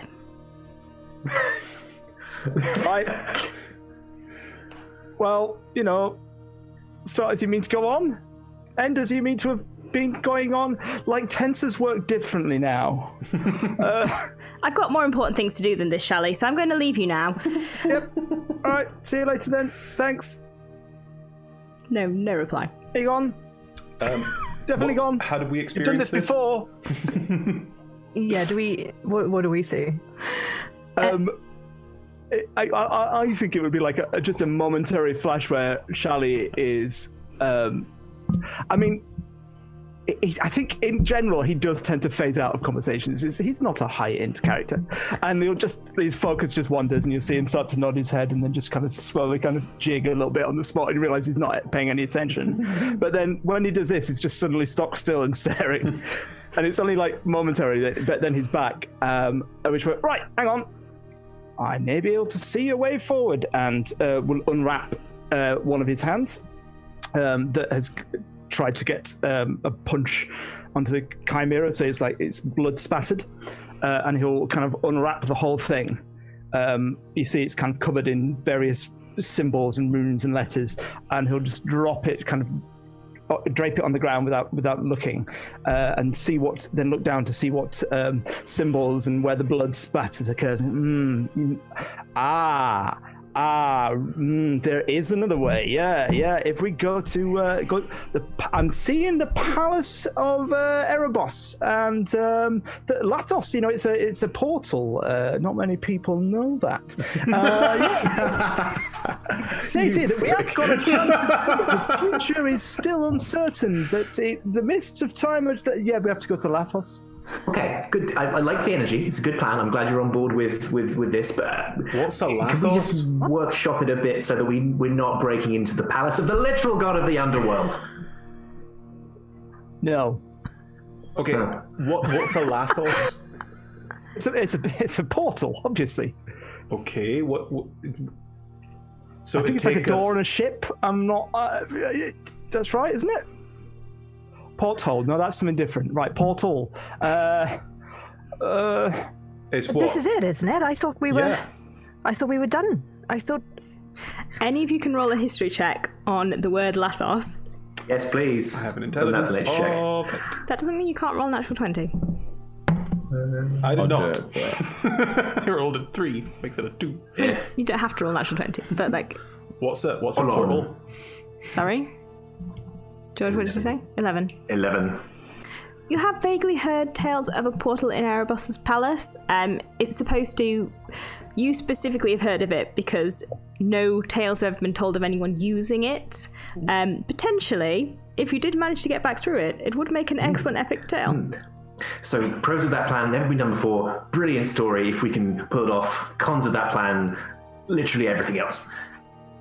But what... We go through a portal and we're alive again? Yep, definitely. Insight check. It's a 9. Not even that. It's worse. Oh, it's even worse. It's a 5. Yeah, it's a 9. 15. I've got rolled deception 14. Not that 20. Oh, okay. Nice. There we go. Yeah, no, that's what he's talking about. That's what I've seen from the gods. Well, one of the gods. Well, some, this is my. Just follow me, and we'll be fine. I mean, we've already died. What's the worst that could happen, right? I've read a lot of stories, and whenever someone does exactly what an oracle says, it always ends well for them. Would anybody like a berry? Yes, I'm good, please. thank you. Yes, I'm alright. You can have 2 I'm each. hungry. I don't know. I kind of want to see what happens. That's why I wanted to do it. Hang on. Are we hungry? You don't feel super hungry. You don't currently need to eat. Okay. You can eat. You're welcome to eat. And you can taste things, but you don't need to anymore. Okay. It's definitely a comfort thing for Mirren. When I give that, so I give everyone 2. When they eat them, do they gain a hit point? Yep. Okay. I'm not eating I'll eat one. I'll just take Okay. them. I'll eat one of mine. Cool. I'll eat both of mine because why not? Rest Yes. okay. Just 1 hit point. 1 Yes. each. Yeah, I'll just eat 1 and keep 1. Yeah. So, Shally, you can take us to a portal that'll take us back. Where will it take us? Well, no, I never said that I could take you there. I just said that there was where we need to go. Okay. My powers only extend so far into the future, and the mists of time are cloud. It's why the mists, you see, they're quite difficult to see. It's not like the open fields and glorious weather of time. It's misty. I think over the course of this conversation, Mirren has gone from her giggling that she was before to looking quite somber and thoughtful again.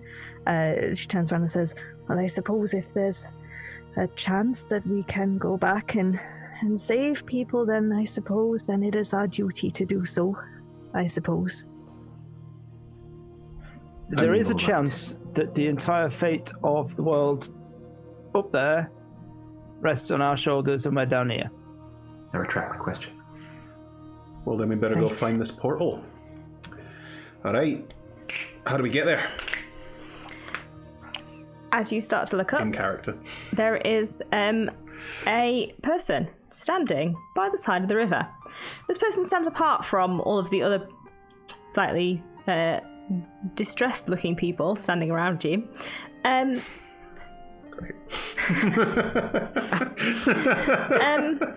are gaunt. They are cloaked in ragged robes, and they have a collection of golden masks. You can't see much beyond all of the robes and the masks, and they have a big old staff, which they're sort of leaning on, and they sort of are looking in your direction expectantly. Right, pals, in for a penny. Got my penny. Has everyone got money? I mean, do we have our stuff?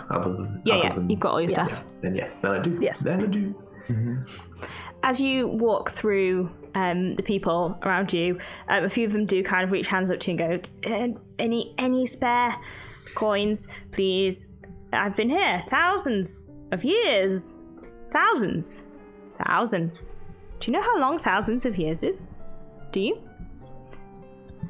Danae, have you told me that you're planning to pay for me? You would. I don't think we've ever talked about it. Yeah, I was going to say. This is not something that's come up. Yeah. Pillow talk only extends so far. When we both die together and arrive in the Wonder. Okay. I'm just going to give 9 of my 10 gold pieces to the people that ask me first. If I see Neo giving out money, I will pat down, find my coin purse, and the 2 that save for us, I save, and I give the remaining 13 to just the first 13 people. Oh, thank you. I will finally get to see what is awaiting beyond. Okay. I hope it is worth the wait. It probably isn't, but I would like to see it nonetheless. This is like a very British Underworld.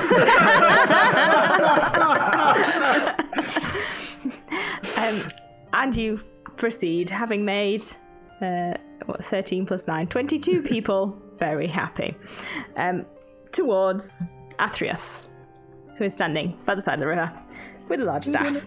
No boat, just a large staff. Well, are you ready then? I've been waiting quite some time, you know. Although you are early. Wait. Early? Early. It's not good when people turn up early, you know. I don't like it. It's out of character. I didn't receive an invitation with a time, so I don't know. It's not my fault. Well, no, I know. It's not your fault. It's it's never your fault. No. Well, in this case, it wasn't really. We didn't have much to do with it. It was a giant three different head. We fought as hard as we could. Like, I don't see how we could have lasted longer. Oh, it's always the fighting. Just don't fight things. I agree. True.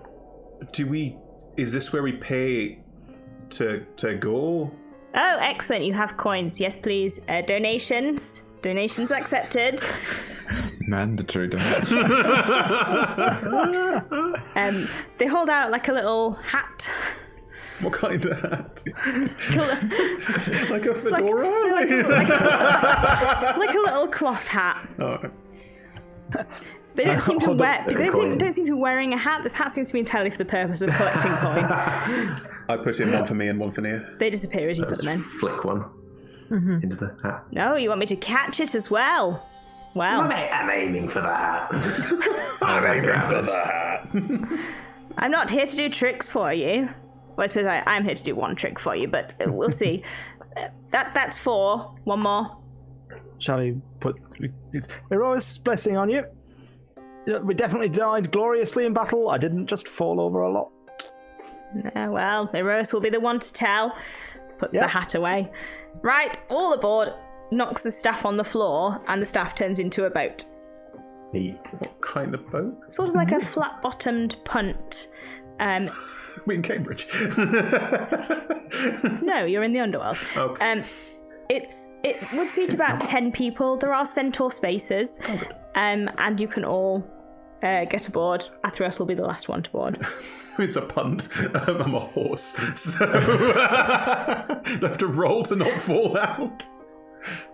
No, you can get on board. Fine. Mirren's probably going to kind of go to the side and kind of peer over and try and look as deep into the water as she can. Roll a perception check. That is a 7 plus 1, so 8. It's very dark water, and you can't really see through it. It's kind of ominously dark, really. Good. Oh, don't get too close. They might have your face. Who might? Who? Sorry? They might have your They might have the same face as you, and then you will be like, oh, it's me. Oh, right. That's usually called a reflection. Water does that. Oh, yes, I have seen on the dry side. Yes, I've seen it before. Are we confused about the concept of reflections now? I miss the sea, and I just thought I'd have a little look, but I'm not quite sure I trust this water too much. No. Yeah. Are you all on? Have you got all your fingers and toes in? All fingers and hooves. Great. Excellent. He doesn't have a staff anymore, so he sort of picks one up from the side of the boat, becomes a staff again, and starts punting the boat down the river. There is the gentle, swish of water as the staff moves. And you start to go closer to some of the islands with the trees with no leaves. And you're moving your way down the River Tartex. Right, so, I guess we'll go to the first stop, which is, who's closest? I suppose it will be you, and he looks at Demyson. Yes, yours is nearest, I suppose, so you first, then.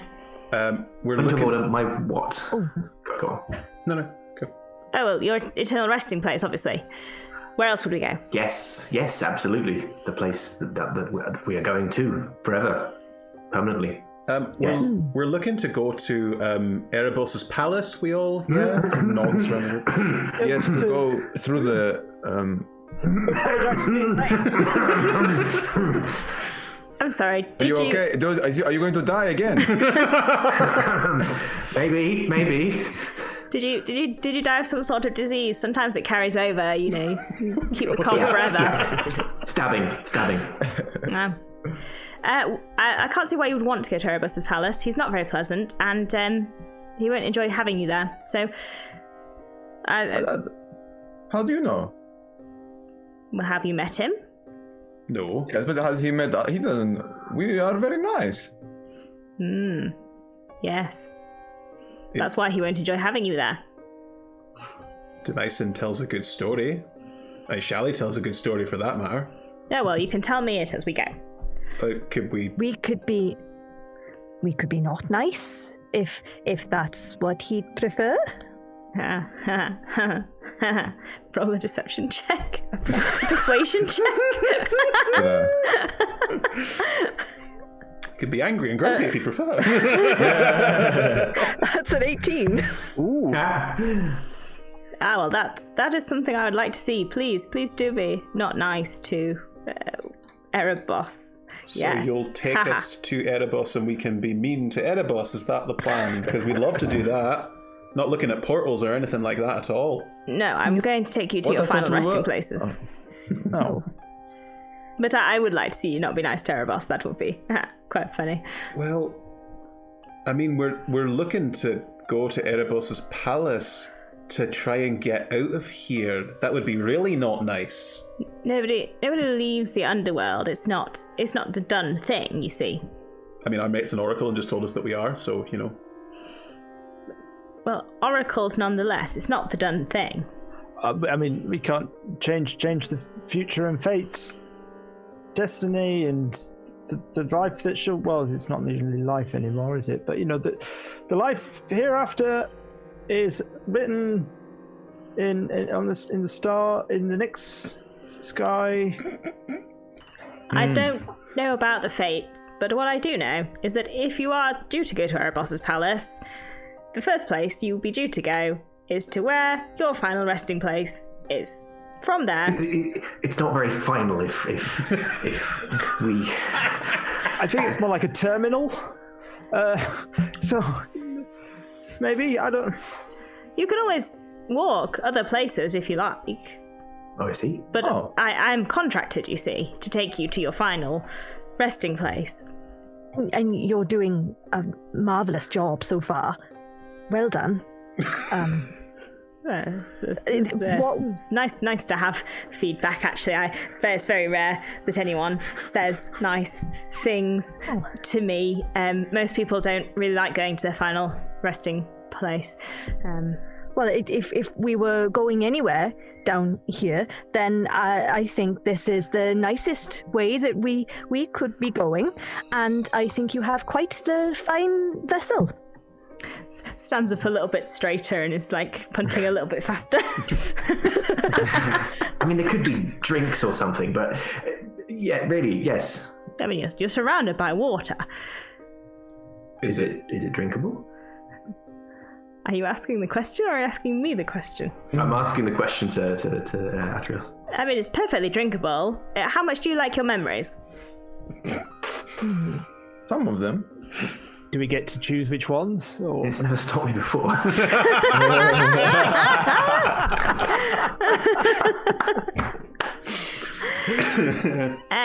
No. I've never known anyone choose which ones go. But then again, I don't know if they would remember whether they'd chosen or not. So theoretically, if we were going to go from a final but not actually final resting place to Erebos's palace, you said we could walk. But these are all islands, are they not? Well, it depends which bit of the Underworld you're going to, you see. We're going to Nerono, which is all water, so you'll need a boat. But not this boat. This boat is my boat. You'll need a different boat. Oh. And is that also memory stealing water that is, that? Oh, no, Nerono's just ocean. You'll be fine there. Okay. That's more workable. I suppose you Possibly. could swim. If you like swimming, you could swim. I don't like swimming, personally. No, Everything that's- just gets wet. Who's not good in the water? No, I weigh a lot. I always heard that horses, if you get in the water, they make odd noises. Well, we're not going to find out, so there's no need to do it. Someone told me that once. I can't remember who. Maybe I got in the water once. I don't remember. You've been drinking the water. I love it. I'm going to sort of turn away from Athreos slightly to talk to everyone else. Right, so I'm a little confused. Are we looking, to go to our own final resting places, then all come together somewhere and then go? How's this going to work? We should at least see what's on offer, because if it's better than going back, that's also a valid option. But can we see if we can go to all of the resting places and then pick our favorite one that we like the most? I mean, I reckon they'll all be the best for each of us individually. I imagine that's the point. Well, if we've been good. If we haven't, then maybe not so good. But if we all go to our separate places, then how are we going to know where to go or how to meet up with each other or when? Yeah. Can we just get off at the first one and then just go from there? Are we allowed? Are the rest of us allowed? I think so. Are we allowed to get off at someone else's final resting place? I suppose for such fine people, I could just sort of look the other way, and then if my boat happened to be empty, well, then maybe I just drank the water again, Again? Use. Well, I can't remember if I drank it the first time, so... It's probably safer to assume. I would say so. Which of our final resting places is closest to Erebos's palace? How long is a piece of string? It depends. However long you cut it. If it is this long, than this long. That's true. That is a good answer. I like you. Does it answer the question, though? So that means that the closest final resting place to Erebos is this close, right? I don't know. But that's not necessarily to scale. No. I'm just saying now, I'm leaving this part out of the story when we tell it later. What the bit where you interacted with me? I disapprove strongly. That's very important. I'm trying to keep. Yes, I've made. No, I love the masks, by the way. Very distinctive. That plays very well with the crowds. But the bit where this whole thing with the string, or maybe I could say when you pose us a riddle and we were stumped at the answer. Yeah, yes. Well, I don't know. I think your audiences might like to know just how long that string is. It might be integral to your story. It could be, what's it called? A dramatic fallacy? Something like that. Well, it would make a good yarn, I'll give it that. But Oh, George. Jesus. beautiful Oh. Stop talking now. result. As you consider Athreos's tale, the water nearby starts to bubble. Is anybody paying attention to the water, or are you all paying attention to the riddle? Pass perception of 9, don't notice. Riddle for me as well. Anyone else? I might have got bored and started looking at the water, but I don't have a high passive, so. I think Mirren would be. Those of you who are looking, what's your passive? 11. Is 11. Cool. You only notice that the water has started to not be quite as still as it used to be, as a snake jumps out of the water. Snake. A constrictor snake. Big snake. Big snake. Oh. Big snake is going to try and attack. It's going to go for Demyson. It was the string thing, wasn't it? I feel that coming. Does a 22 hit you? Well, funnily enough, yes. You take 9 points of damage. However, more importantly, you are grappled, and it pulls you off the boat. Oh. I'm so glad I had this good Can I breeze try earlier. and grab him? We will roll initiative, Okay. but it will have gone by the time. Don't worry, maybe it'll forget what it was doing. So could everyone roll initiative for me? Oh, that's not good. Ooh. 13. All right. What did everybody get? But Shelley is obviously distractedly just tapping on the side of the boat and not looking the other way, and got a 5. 5. Mirror? Mirren's on 13. 13. Ditto. Demyson? 6. 6. 13 for Danae. And Neo? Lovely 3. 3. We're going to go to the Underworld, aren't we? It's almost like we all died or something. How long is a piece of string? Not now. Is it as long as the snake? Let me just move this one, because Shelley's not going until nearly the end. Cool. So, Danae, you go first. With a 13. Boom. I go first Dyson with a 13. has Wow. just been pulled off the boat by a snake. How far away is he? He is 15 feet away. I will Oh my god. remind you that this water removes memories. Is it also opaque, or is it see-through? It is quite Let's go. opaque. Okay. You're probably like near the surface though, splashing Sure. around. Right.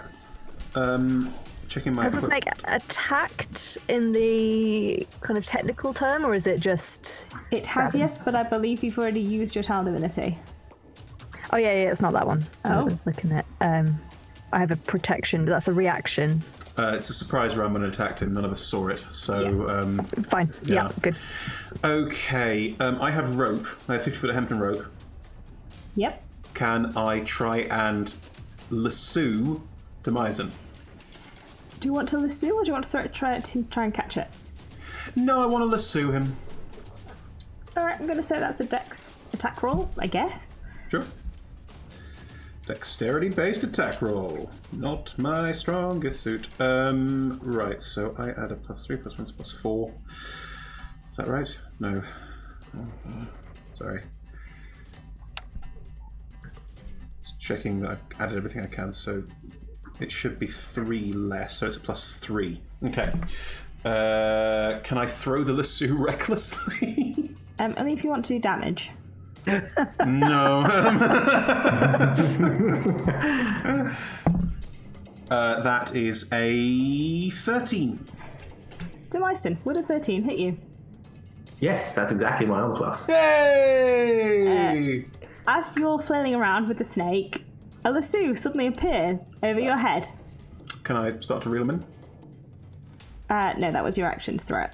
Like, how far over the head? Like, around the shoulders. Thank God for that. Okay. I'll try and get it so it's not gonna. Yeah. Cool. Mirren, there is now a rope round Demyson. Oh, hang on. Do I have a bonus action? Sure. I would like to cast Compelled Duel on the snake. What does the snake need to do? The snake needs to make a Wisdom saving throw. Where does Compelled Duel come from? And how do you cast it? Erois gave me the ability because I am pious to Erois, the god of war, not that god of war. And how do you cast it? I don't know. I think it's probably Erois's whole point is righteous combat and being honourable and being clear. So I think I sort of spear the snake with a look and go, he's not your target. I am. Fight someone your own size. Okay. Wisdom save? It's rolled a 13. What's the DC? I don't know. It's a complicated one. Equal to your charisma. Doesn't say. Intriguing. Probably based on a spellcasting mod, which I don't have, so I'm going to do one based on charisma, because it uses charisma as the number of times I can use it. Cool. I have a charisma of 14, it's +2. I'm obviously proficient in my own spells, +5. 13. It rolled a 13. In which case it passes. So yeah. Nothing happens. The snake stares at you, uncomprehending. Well, I tried. Mirren. Yes. How far away is the snake in Demyson from the boat? 15 foot.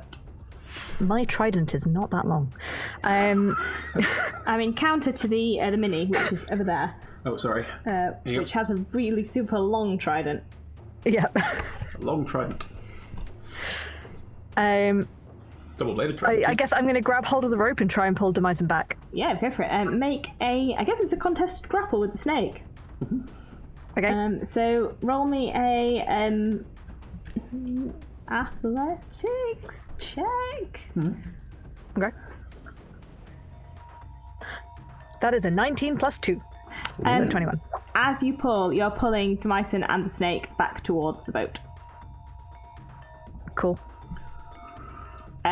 You will pull him back within reach. You can pull him back up onto the boat, although the snake is still wrapped around him. Cool. So is that everything? Yeah, I think that's it. That's all I can do. The snake, which is now suddenly on the boat, which it did not want to be on, Boat snake. is going to try and pull against you and pull Demyson off the boat again. So it's going to contest you. Can you roll me an athletics check again, Nat? It's going to try and pull George back off the boat. I'm still holding onto the rope. Is there some... Roll it with advantage. Oh, cool. So that one was a 10. And that one... Okay, no, it's a 10. It rolled a non-nat 20, Oh, so God. it does pull Demyson back into the water. In this Is that weird, a second memory loss, or is that a continuation? weird game of snake tug-of-war. Snug of war. Demyson, you're briefly back on dry land, and then you're back in the water. But you are in the water on your turn. Okay, I'm under the surface. Could you? I presume I'm holding my breath. Could you describe to me what memory you lose? Oh, so I have drunk some. So I don't get a saving throw or anything to like just keep my mouth shut and not. It's just being in it. Oh, It's not like sure. it's not feeble mind or anything, which is the Yeah, if you're in but the it's just D&D being now. in the water is enough to lose a memory. Sticks is terrible. I think it's probably one of the good memories of writing there's an epic poem that Demycin is famous for boosting the morale of the army, which he wrote with the assistance of someone very important to him. And I think it's one of the good memories of the composition process of that, where it's like, well, it's just a sort of just late night shooting the shit, trying to like figure out how to make this work. Just that the enjoyment of one of those, like one of the few memories of that is still positive. I feel sad now. Yeah. Don't know why you did this.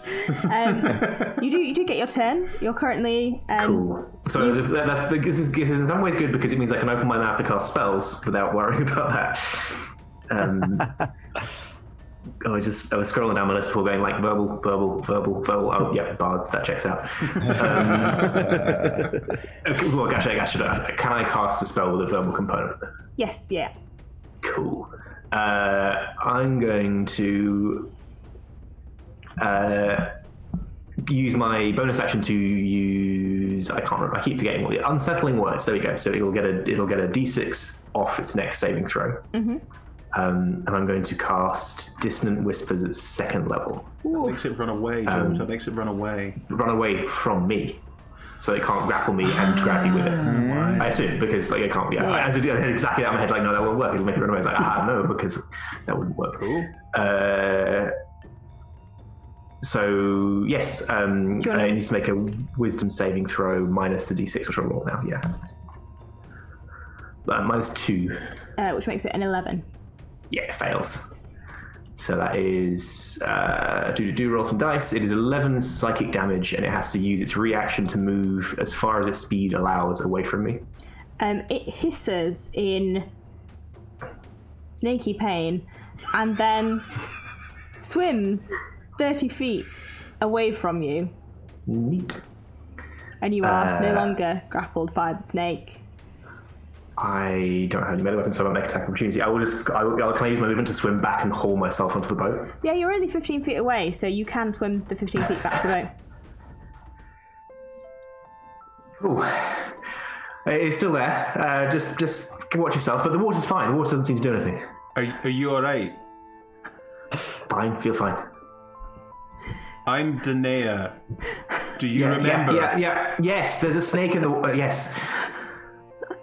Charlie stops tapping. Hello. Looks around and sees. Oh, hang on. Something's happening. And we will, unless you, does anyone especially want to kill the snake? It was running away. It will. What snake? It will stay away, and we'll drop out of initiative there because you've successfully solved the snake problem. But unfortunately, Demycin has lost a memory, which he doesn't know about. Yet. It's sort of worse in that kind of way, in the sense that it'll qualitatively rewrite other memories by its lack, but won't be directly noticeable. It'll just change the general vibe of something. Why did you do this to yourself, George? I don't know. Why couldn't I just make myself forget a bad memory? That would be way better. So as you are back on the skiff, and Athreos is punting you onward towards the next section of the Underworld. This journey takes quite a long time. Is there anything else that anyone wants to talk about? If there's sort of like a long pause and a lull and there's no more obvious snakes, Snakes. Just kind of above the water. I think I'll just chat to Neo if Neo wants to chat. You're right. Yes, I think so. I'm a bit confused. to be honest, because I don't really know what it means to be dead because I wasn't born. Yeah, I was thinking, like, I didn't know there was a point when we were all appearing where you didn't. And I thought you might know, because I don't know if you're alive or not. Love, I have no idea. I guess this means I'm more like you than we thought. Maybe I don't. I guess. I mean, that's good, right? That's positive. That's Yeah. I mean, it's not positive because you're dead now, but I mean, But together. yeah. I guess we're still together. That's good. How are you feeling? I did what I was supposed to do. Although Charlie says it's not what I was supposed to do, so I'm a little confused about that. But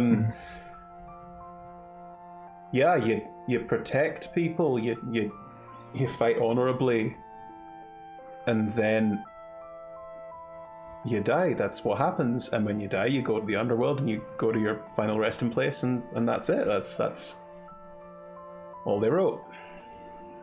You know? Do you think maybe then we shouldn't be trying to leave? I don't know. Like, I'll be honest. I mean, if there was, Theros never really spoke to me directly. I've just like paid homage and done it right. But I wonder if it is kind of bad to be thinking about, because this is the whole point. This is right. This is what's supposed to happen. We go to our resting place and then we rest there forever. It's everyone. It's what we all do eventually. I'm not scared of being dead. But if there's a chance, and if we're actually supposed to not be here, but supposed to go back, and I mean, I wonder what it's like. Back at home, is everything still the same, you know? I don't know. Can the rest of us hear this conversation? You doing it in secret or yeah. No, A small boat in it. I mean. I mean, you're probably used to the two of us having quite intimate chats with all of you around. And you're like, I don't think either's very aware of the concept of PDA.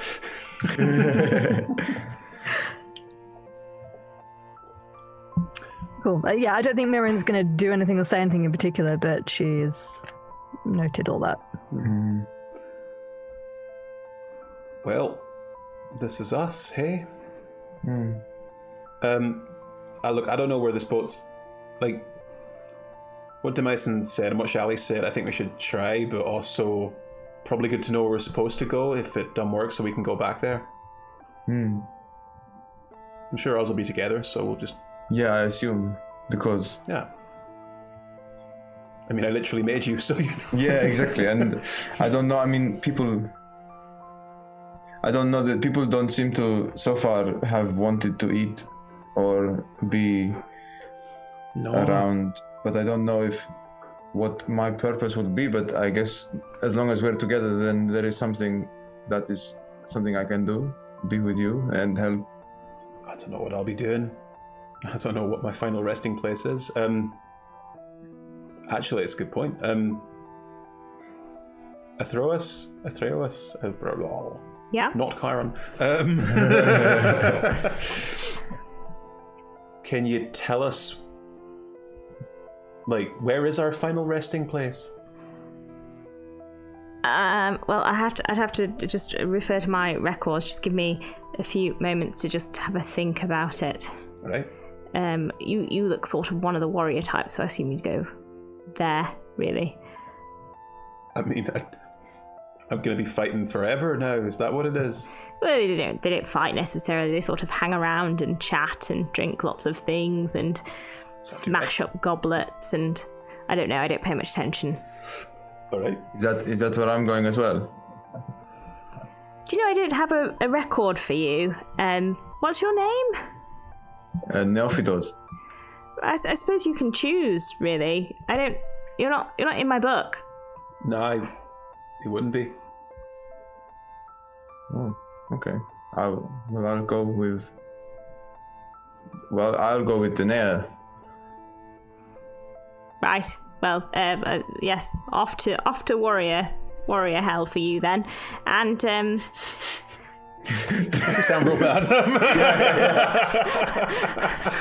well, the Hell. the two of you were off to Nerono to the sea, and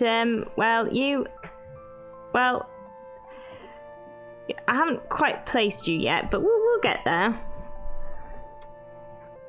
This place is it all sea? Is there any land at all? Well, there's sort of big ships and chains and islands. Yeah, I just didn't I didn't think that following Thassa would mean being damp forever. That's sort of I can see how that's sort of implicit now, but I feel I'm not a sort of sea creature myself, so just make sure there's sort of.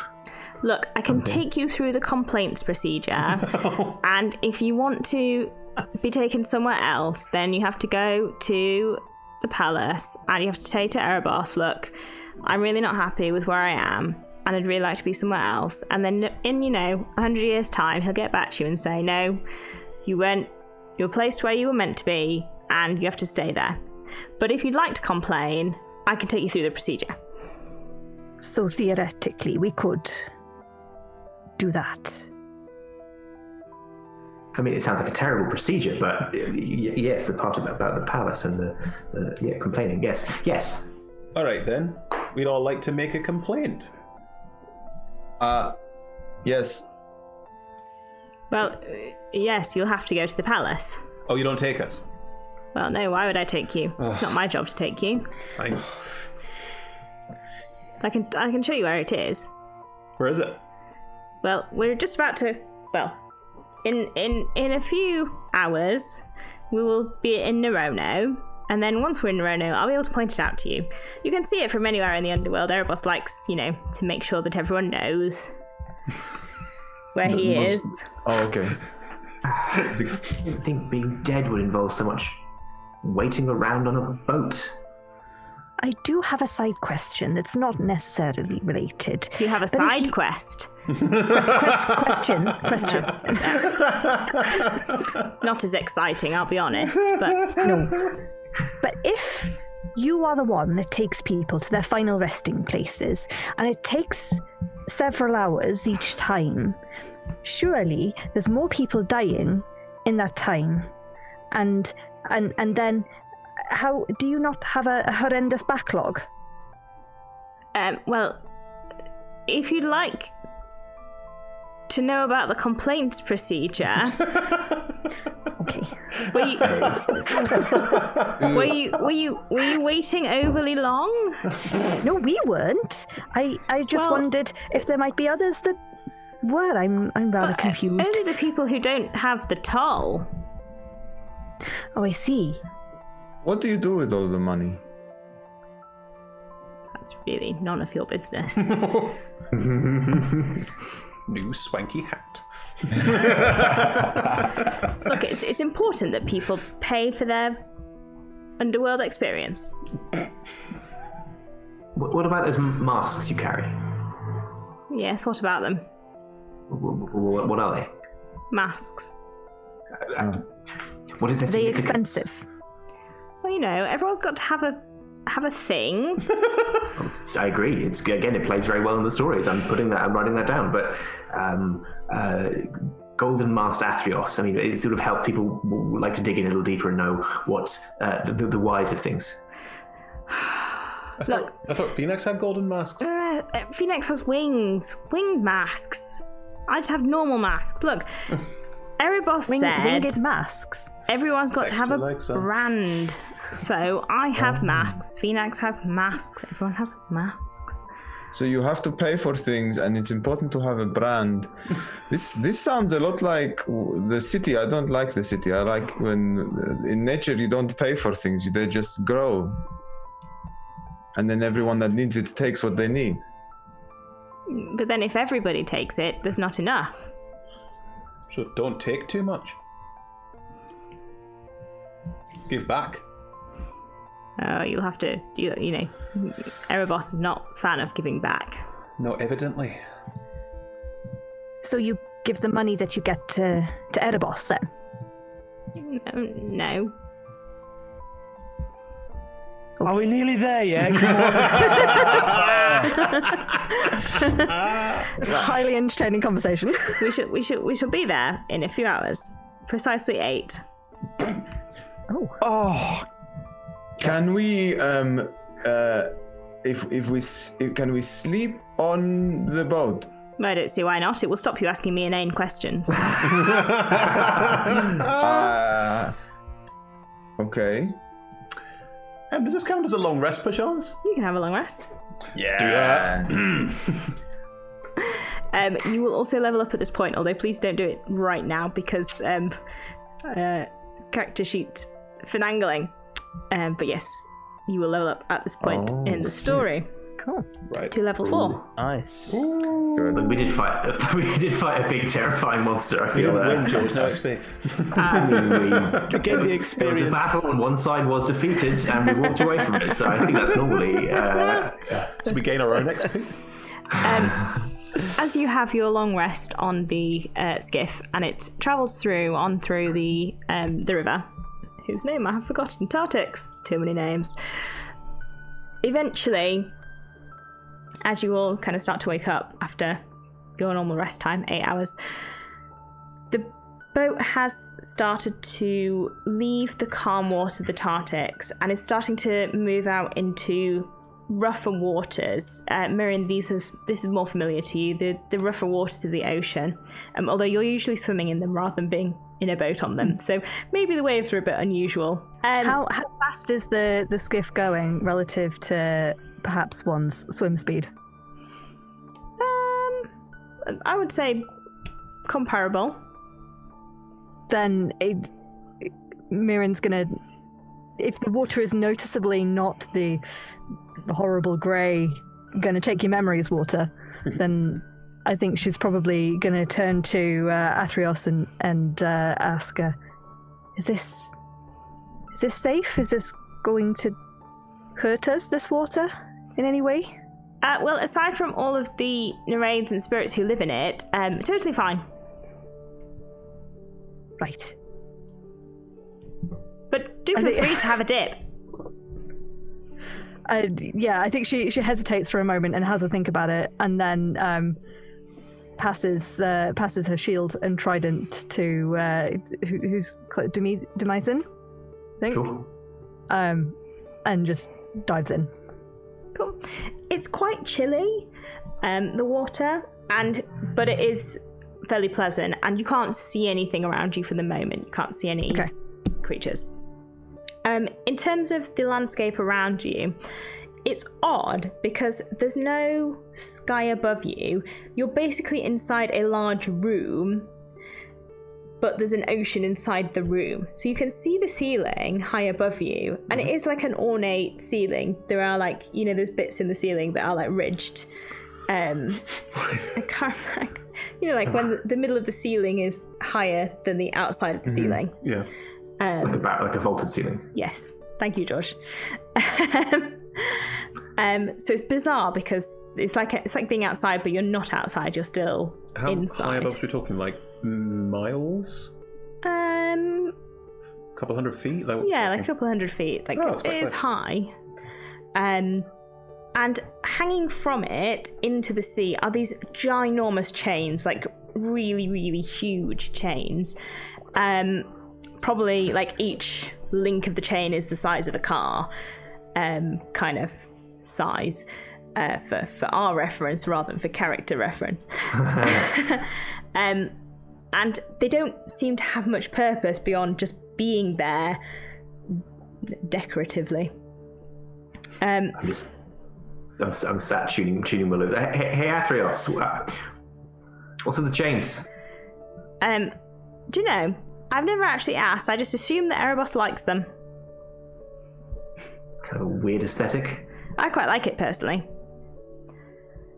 They're an interesting navigational challenge.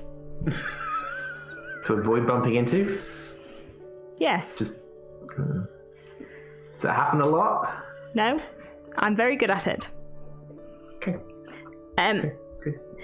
Around you can also see like areas where large columns have fallen in, and there are the ruins of them. They're covered in algae, they're covered in seaweed, and there are big shipwrecks that you can see around you as well.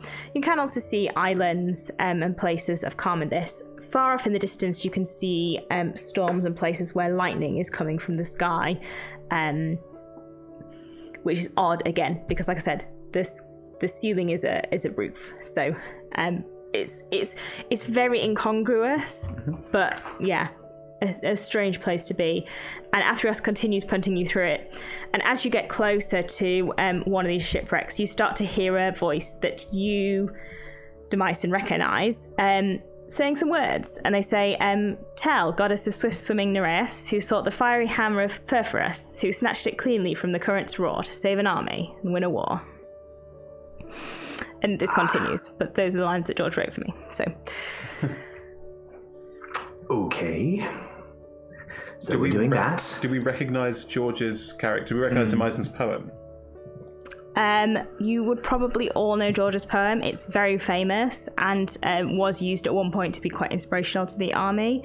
So you would be aware of it. Is that not your thing? Yeah. Yes, it is. Is the Follows voice... me everywhere. People sing it at me all the time, even here, it seems. Yeah. George, you would recognise this voice because this is the voice of the person whose name I put somewhere else in my notes for reasons. Saya. Saya, yeah. Who was your muse before she died. Yeah. Does Miriam hear this underwater as well? Yes, it's slightly gurgly.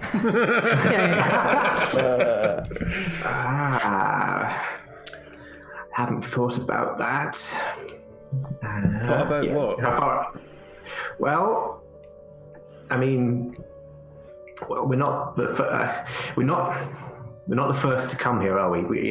There are people who may be important to us who may have come here first, and who might. Danae has not considered this until this point and is suddenly looking very concerned. Very concerned. I see you've got it. Yeah. Oh, that's no good. That is... No. Are we heading towards this voice, or is this voice near us? Yes, you're heading towards a ship encased in ice, which this voice is coming from. Ooh. I think Miriam has probably returned to the punt by now. Yeah. It's hopped aboard. Are we thinking there might be people that you've killed, perhaps, that are here, or that I've killed? You know that voice. She says. No, I didn't. No, just it's more of a certain. Just I haven't prepared for these conversations, and I've spent a lot of time thinking about them. It's fine. Everything is fine. Great. All right. So as you're approaching this rift of ice, the skiff bumps against the ice, and Athreos, off you get then. Off you pop. Well, just off that. Finally. Is there a ladder? We've got to climb the sides of this thing. It's flat. It's quite low to the surface of the water. Because it's fine. like Okay, so we can just step over. Did you want me to look the other way? You did, didn't you? And look, I'm looking at a snake over there. Oh, where? I just jumped straight off the ship and onto the other ship. So?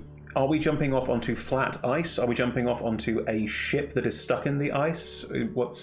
Or is it... You're jumping off onto like a flow of ice. An ice flow. Okay. Jump onto that. Yeah. As soon as the word snake is mentioned. I'm guessing that hooves on ice is bad. That's fine. You can cope. No, I will gingerly get off onto the... Does the ice crack under my weight? I do weigh a ton. No, it's quite a big piece of ice. How is it to slide on? As I see it's like a bit slidey, I might kind of try doing a bit of a kind of cool slide across, kind of arms out. Roll acrobatics. Shoot. Oh, 12. You do slide. It's not as cool as you wanted it to be. Is it on your bum? Kind of slide over looking corner. They go, whoa. I see. As Athreos is kind of turning and being like, "Oh, I do not see this." I think Miriam, like, she's picking up her shield and her trident, and she kind of whispers in a, I know you can't see us leaving, but I think you've done a marvelous job. It was a lovely boat trip." And she leaves an extra coin just on the seat, and says, "Thank you." As you turn around, it vanishes off the seat. And then she gets up as well. Oh, thank you for your custom. It's always nice to have a tip. Neo, Did wisely.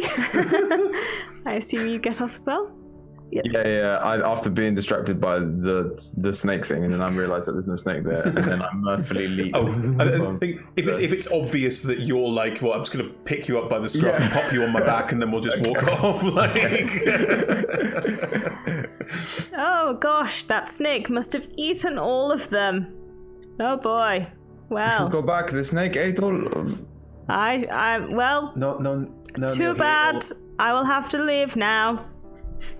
Get the sense he has much professional pride. It's more like clock off and punch out than get the job done. Right? And Athreos vanishes into the distance. You can still hear your poem being recited from the ship. Is the ship encased in ice, or is it just like a ship stuck in an ice floe? There is an ice floe, and there is also ice creeping up the sides of the ship as well.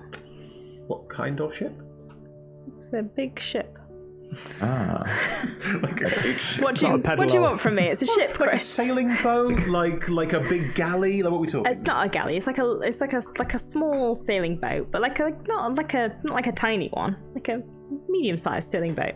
A crew of 100, crew of 10. No, that wouldn't be medium, would it? I don't know. I'm not the boat person. Then don't ask me questions about boats. All right. It is a small boat. Does it still have sails on it? It does. They're icy. Do they have any particular like brand or logo or allegiance? They look like they've got like flames painted on them. They also look like they were frozen in full blow, like in full billow. Nice. Is ice a Thassa thing? Is that in keeping with like? Does that fit here, or does that not fit here? Not especially. It's very static. It's not big on the static stuff. We don't have to go up right away. We can just nice and cool down here. We can just sort of sit for a while and enjoy it. I can play a song. I can maybe not when that's going on. I can play a louder song and do something else. Hello. Do we think time passes at the same pace here? No, it's going really, really slowly.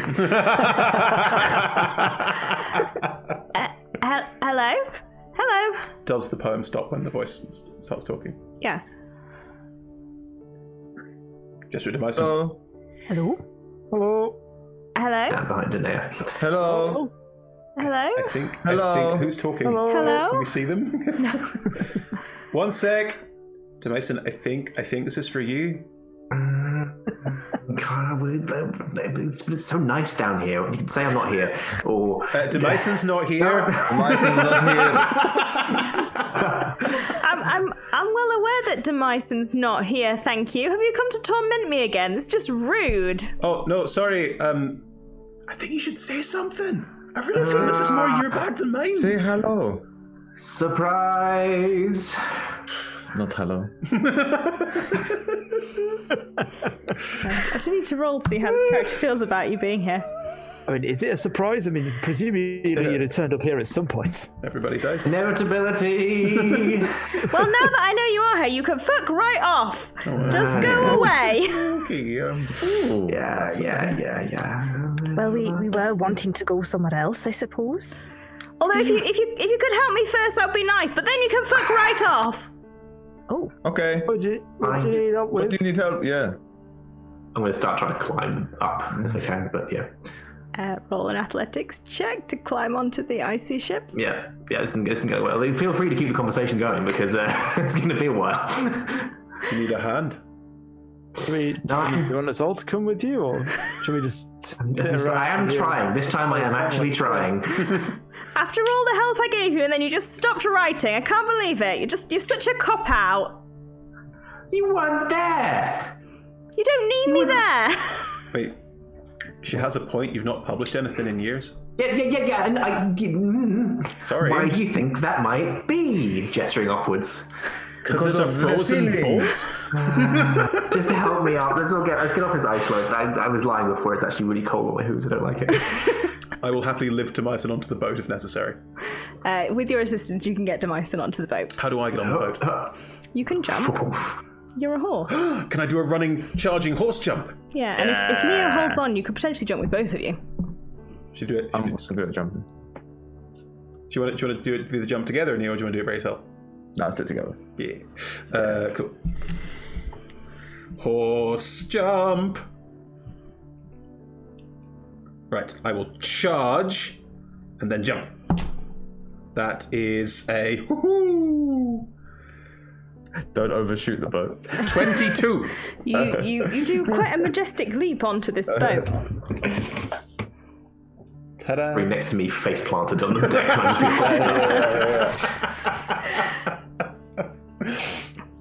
Well, if everyone's going up, then Mirren's going to climb up as well. I suppose we better go up there, or should we keep a lookout for snake? No, because if snakes come along, then they'll just eat us. Yeah, let's go. Athletics to climb up. Again, I'll reach over and help people if they need it. 17. Yeah, you're fine. 9. You can help, shall we? Come on, Shelley. As soon as someone starts helping, just kind of goes a bit limp. Now, Shelley and I fought in an arena together for a long time and know each other well.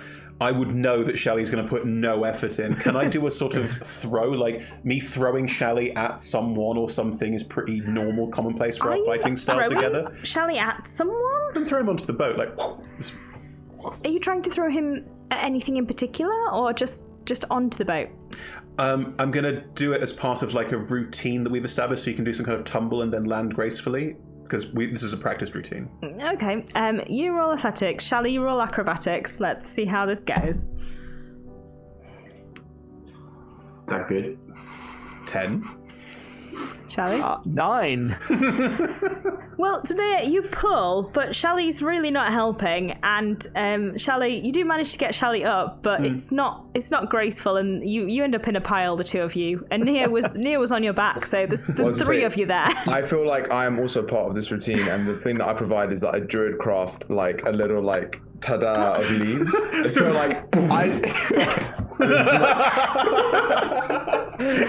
as if falling onto Shelley, stuck with horn caught through like a bit of ship.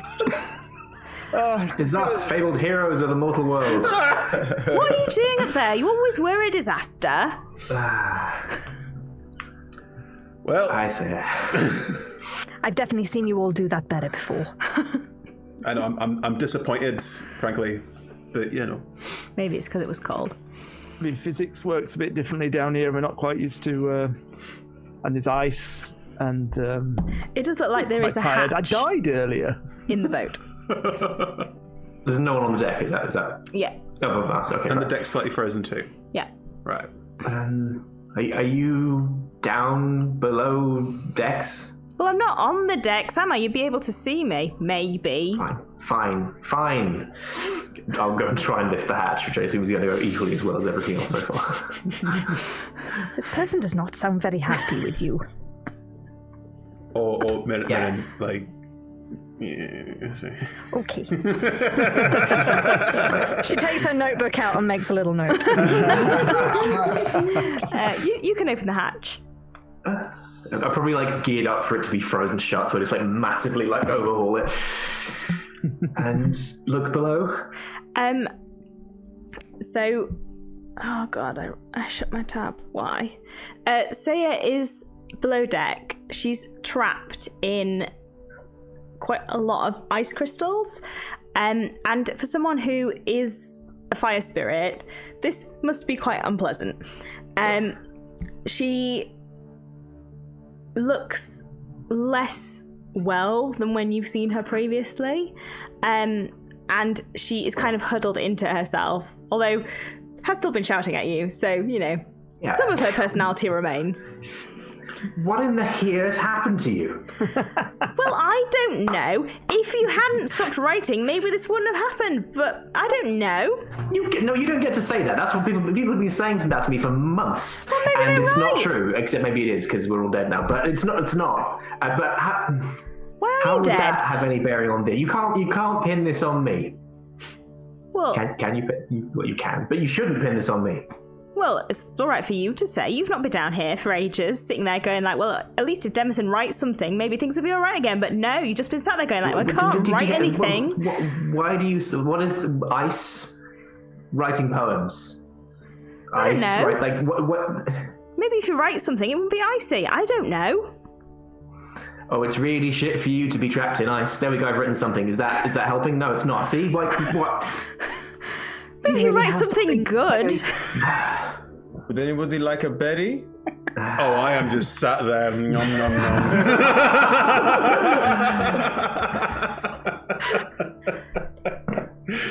What? I'm assuming we can just get you out of this by some like non-silly means, like we can melt it away or something that's not writing, because that's not how physics works. Well, yeah, if you melt it, and then are you going to actually write something again? Do you think you can maybe do that? You know, I haven't been sitting on my ass doing nothing. I have been trying. But I've been watching. You did nothing. You sat there. You just sat at your desk. You went, I can't write anything. Well, guess I just won't write anything. That's part of this. It's part of the process. That's a very important stage, so you can get to the other stages. It's been months. The bits that look like you're not writing, that's often the most important bits. But when if the army were doing more heroic things, then it would be easier to write about heroic, inspiring things. And I was working on that. I was on the front lines in the middle of a fight. You should have seen us. It was very heroic in that we put ourselves on the line and all died. You wrote one line. I need to write an epic poem. That's it. But I wrote it. I think you'll find I wrote that 150 times. That's not an epic poem, Demison. No, is Dadaism a thing in this world? let's try and get you out of here, and maybe you'll be less angry.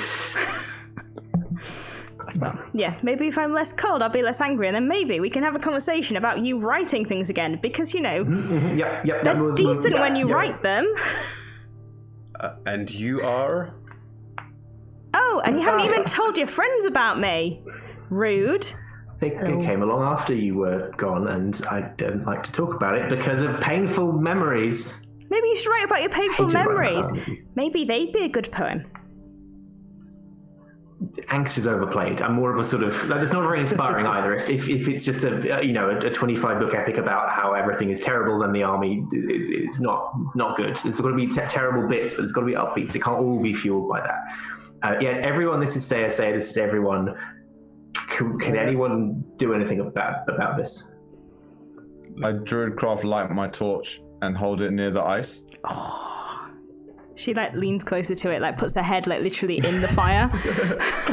Does that not hurt? Oh, it's so good. It's been so cold here. Spirit. I don't like it. Do you think it's warmer anywhere else? Yes. What? Your friend here, it's a fire spirit trapped in an icy boat and is annoyed with you about not writing poems. What? I agree. If he'd consider writing anything, I wouldn't be stuck here, but he won't write anything, so... I'm not writing, not writing out of spite. This is all... it's a bit hard. So if you write summon, your fire spirit friend will get out? I think we're sort of past that. Maybe... I don't know, I don't know. Should I break the ice with my axe? Yes, get rid of it. Do that. All right. I'm going to start whacking some of the ice. Yeah, go for it. Whack some ice. And Neo is melting some of the ice as well. And also setting her hair on fire, which she's enjoying greatly. Cool. That is a 16 to whack the ice. You do start breaking the ice.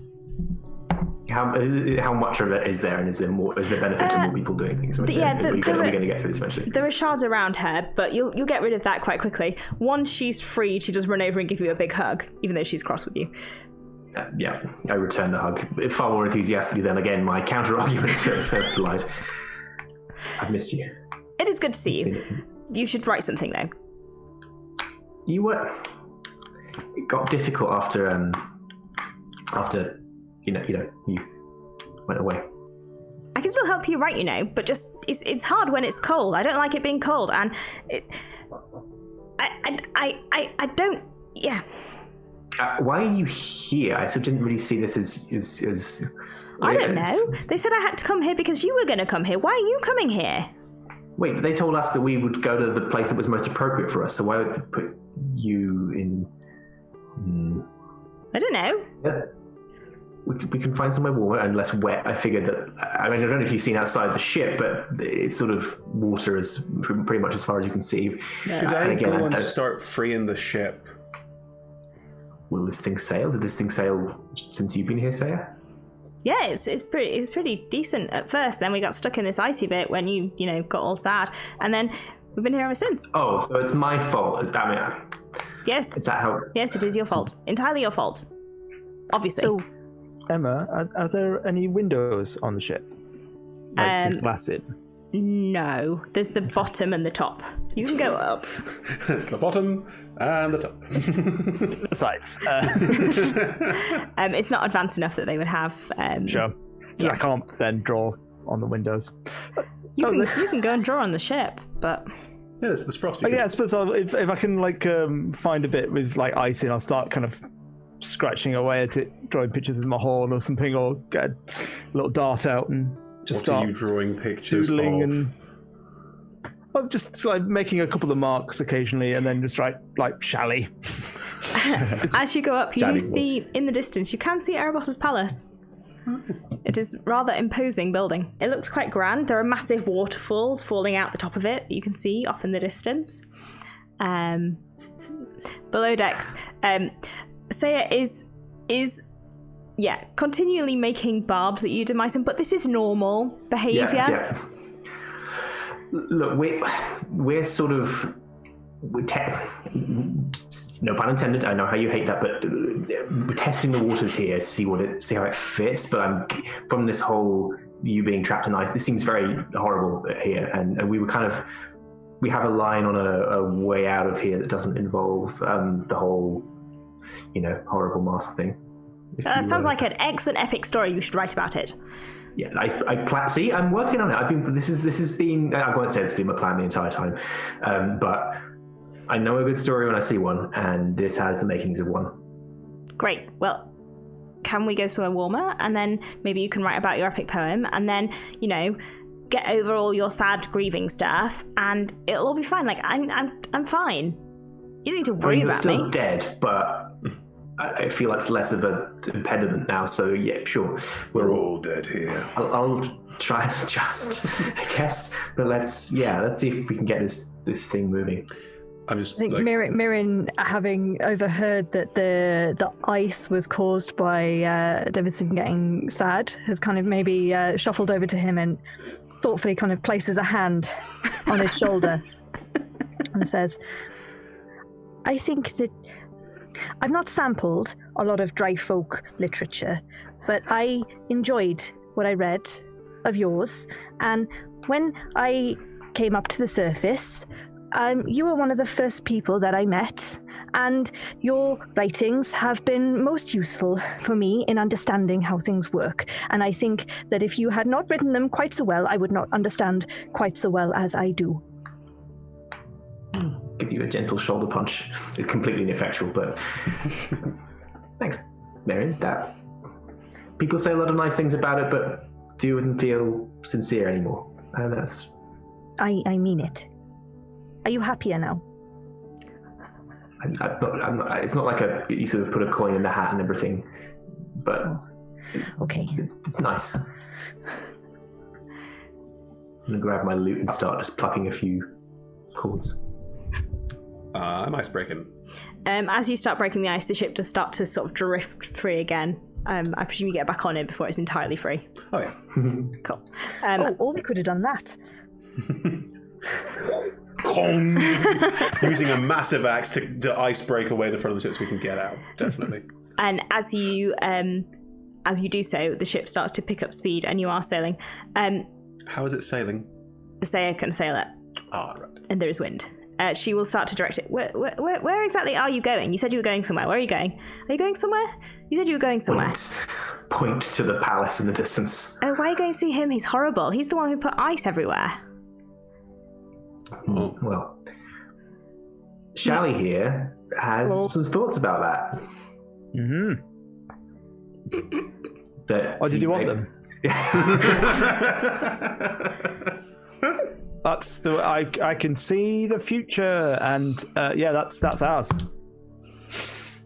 We're gonna go there, then we're gonna get out, and then we're gonna be epic, and then Dems here is gonna write about it, and all will be well. That does sound rather epic. Yeah, it does, doesn't it? Demison, you Not have so found useless now, am I? excellent friends. I approve of them. Yeah, I do. Yeah. Yeah. You should be less sad now. This is what I said.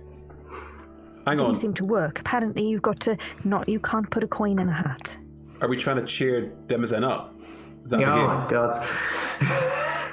Because we spent enough time with him. That's not going to be quick. Like, he's been moping around for months. Yes, and now he should stop. That's fine. Or you could just give him alcohol. That always works. Always. Does that still work? You just what? Give him alcohol. I haven't seen any since I've been here, but it's yes and no. All right, let's just focus on the sailing, less on the cheering, and I'll see if I can give us some. Shall, Neo, we could try more of our stuff? Yes, and then I try and do a backflip. Roll an acrobatics check. 17. You do a backflip, and as you all try and cheer Demison up, and as Saya shouts at Demison to try and cheer him up, Cheer up! pretty much, and as you sail onwards towards Erebus's palace, where your destiny awaits, that is where we will have to wrap up for today. And we will pick up next time back on the ship. So thank you everyone for a great first game. I have a vision of Steve's Minotaur balancing on the axe with big sort of sweeping things as part of the performance of gladiatorial fighting. I don't know, something like that. So thank you everyone for joining us for today's TPK and then Journey to the Underworld. If you enjoyed tonight, we're playing every Tuesday from 7 to 10 p.m. GMT. So we're playing Legends of the Underworld until the end of November, and after that there'll be a new show in the slot, which is Vile Shadows and a Honeyed Smile, DM'd by Justin Wells. We're also streaming another show. That's on Monday evenings, 6 till 9 p.m. GMT. And that is Sea of Swords Forsaken, which Chris is DMing and I'm in. And that's continuing until the end of 2020. So come join us for that one. All of our shows are streamed at twitch.tv/rolltogetherrpg and also twitch.tv/DND. And you can find everything else on YouTube. The links will be in chat. Big thanks again to our sponsors, so that's Hero Forge and Ultra Pro, and our supporters D&D Beyond, Idle Champions of the Forgotten Realms, Level Up Dice, and Zavi.com. You have a few more seconds to win that elbow, which I've thrown away, but it's in our house somewhere. Elsewhere. Pop something in the chat if you've got a UK address. We will post him out to you. We're on social media everywhere as Roll Together RPG. You can find us on Twitter, Instagram, Facebook. Do join us, have a chat with us. We really enjoy interacting with you. That is everything. Come back, see us again next week for Theros, Legends of the Underworld. Bye, everyone. Bye. Bye.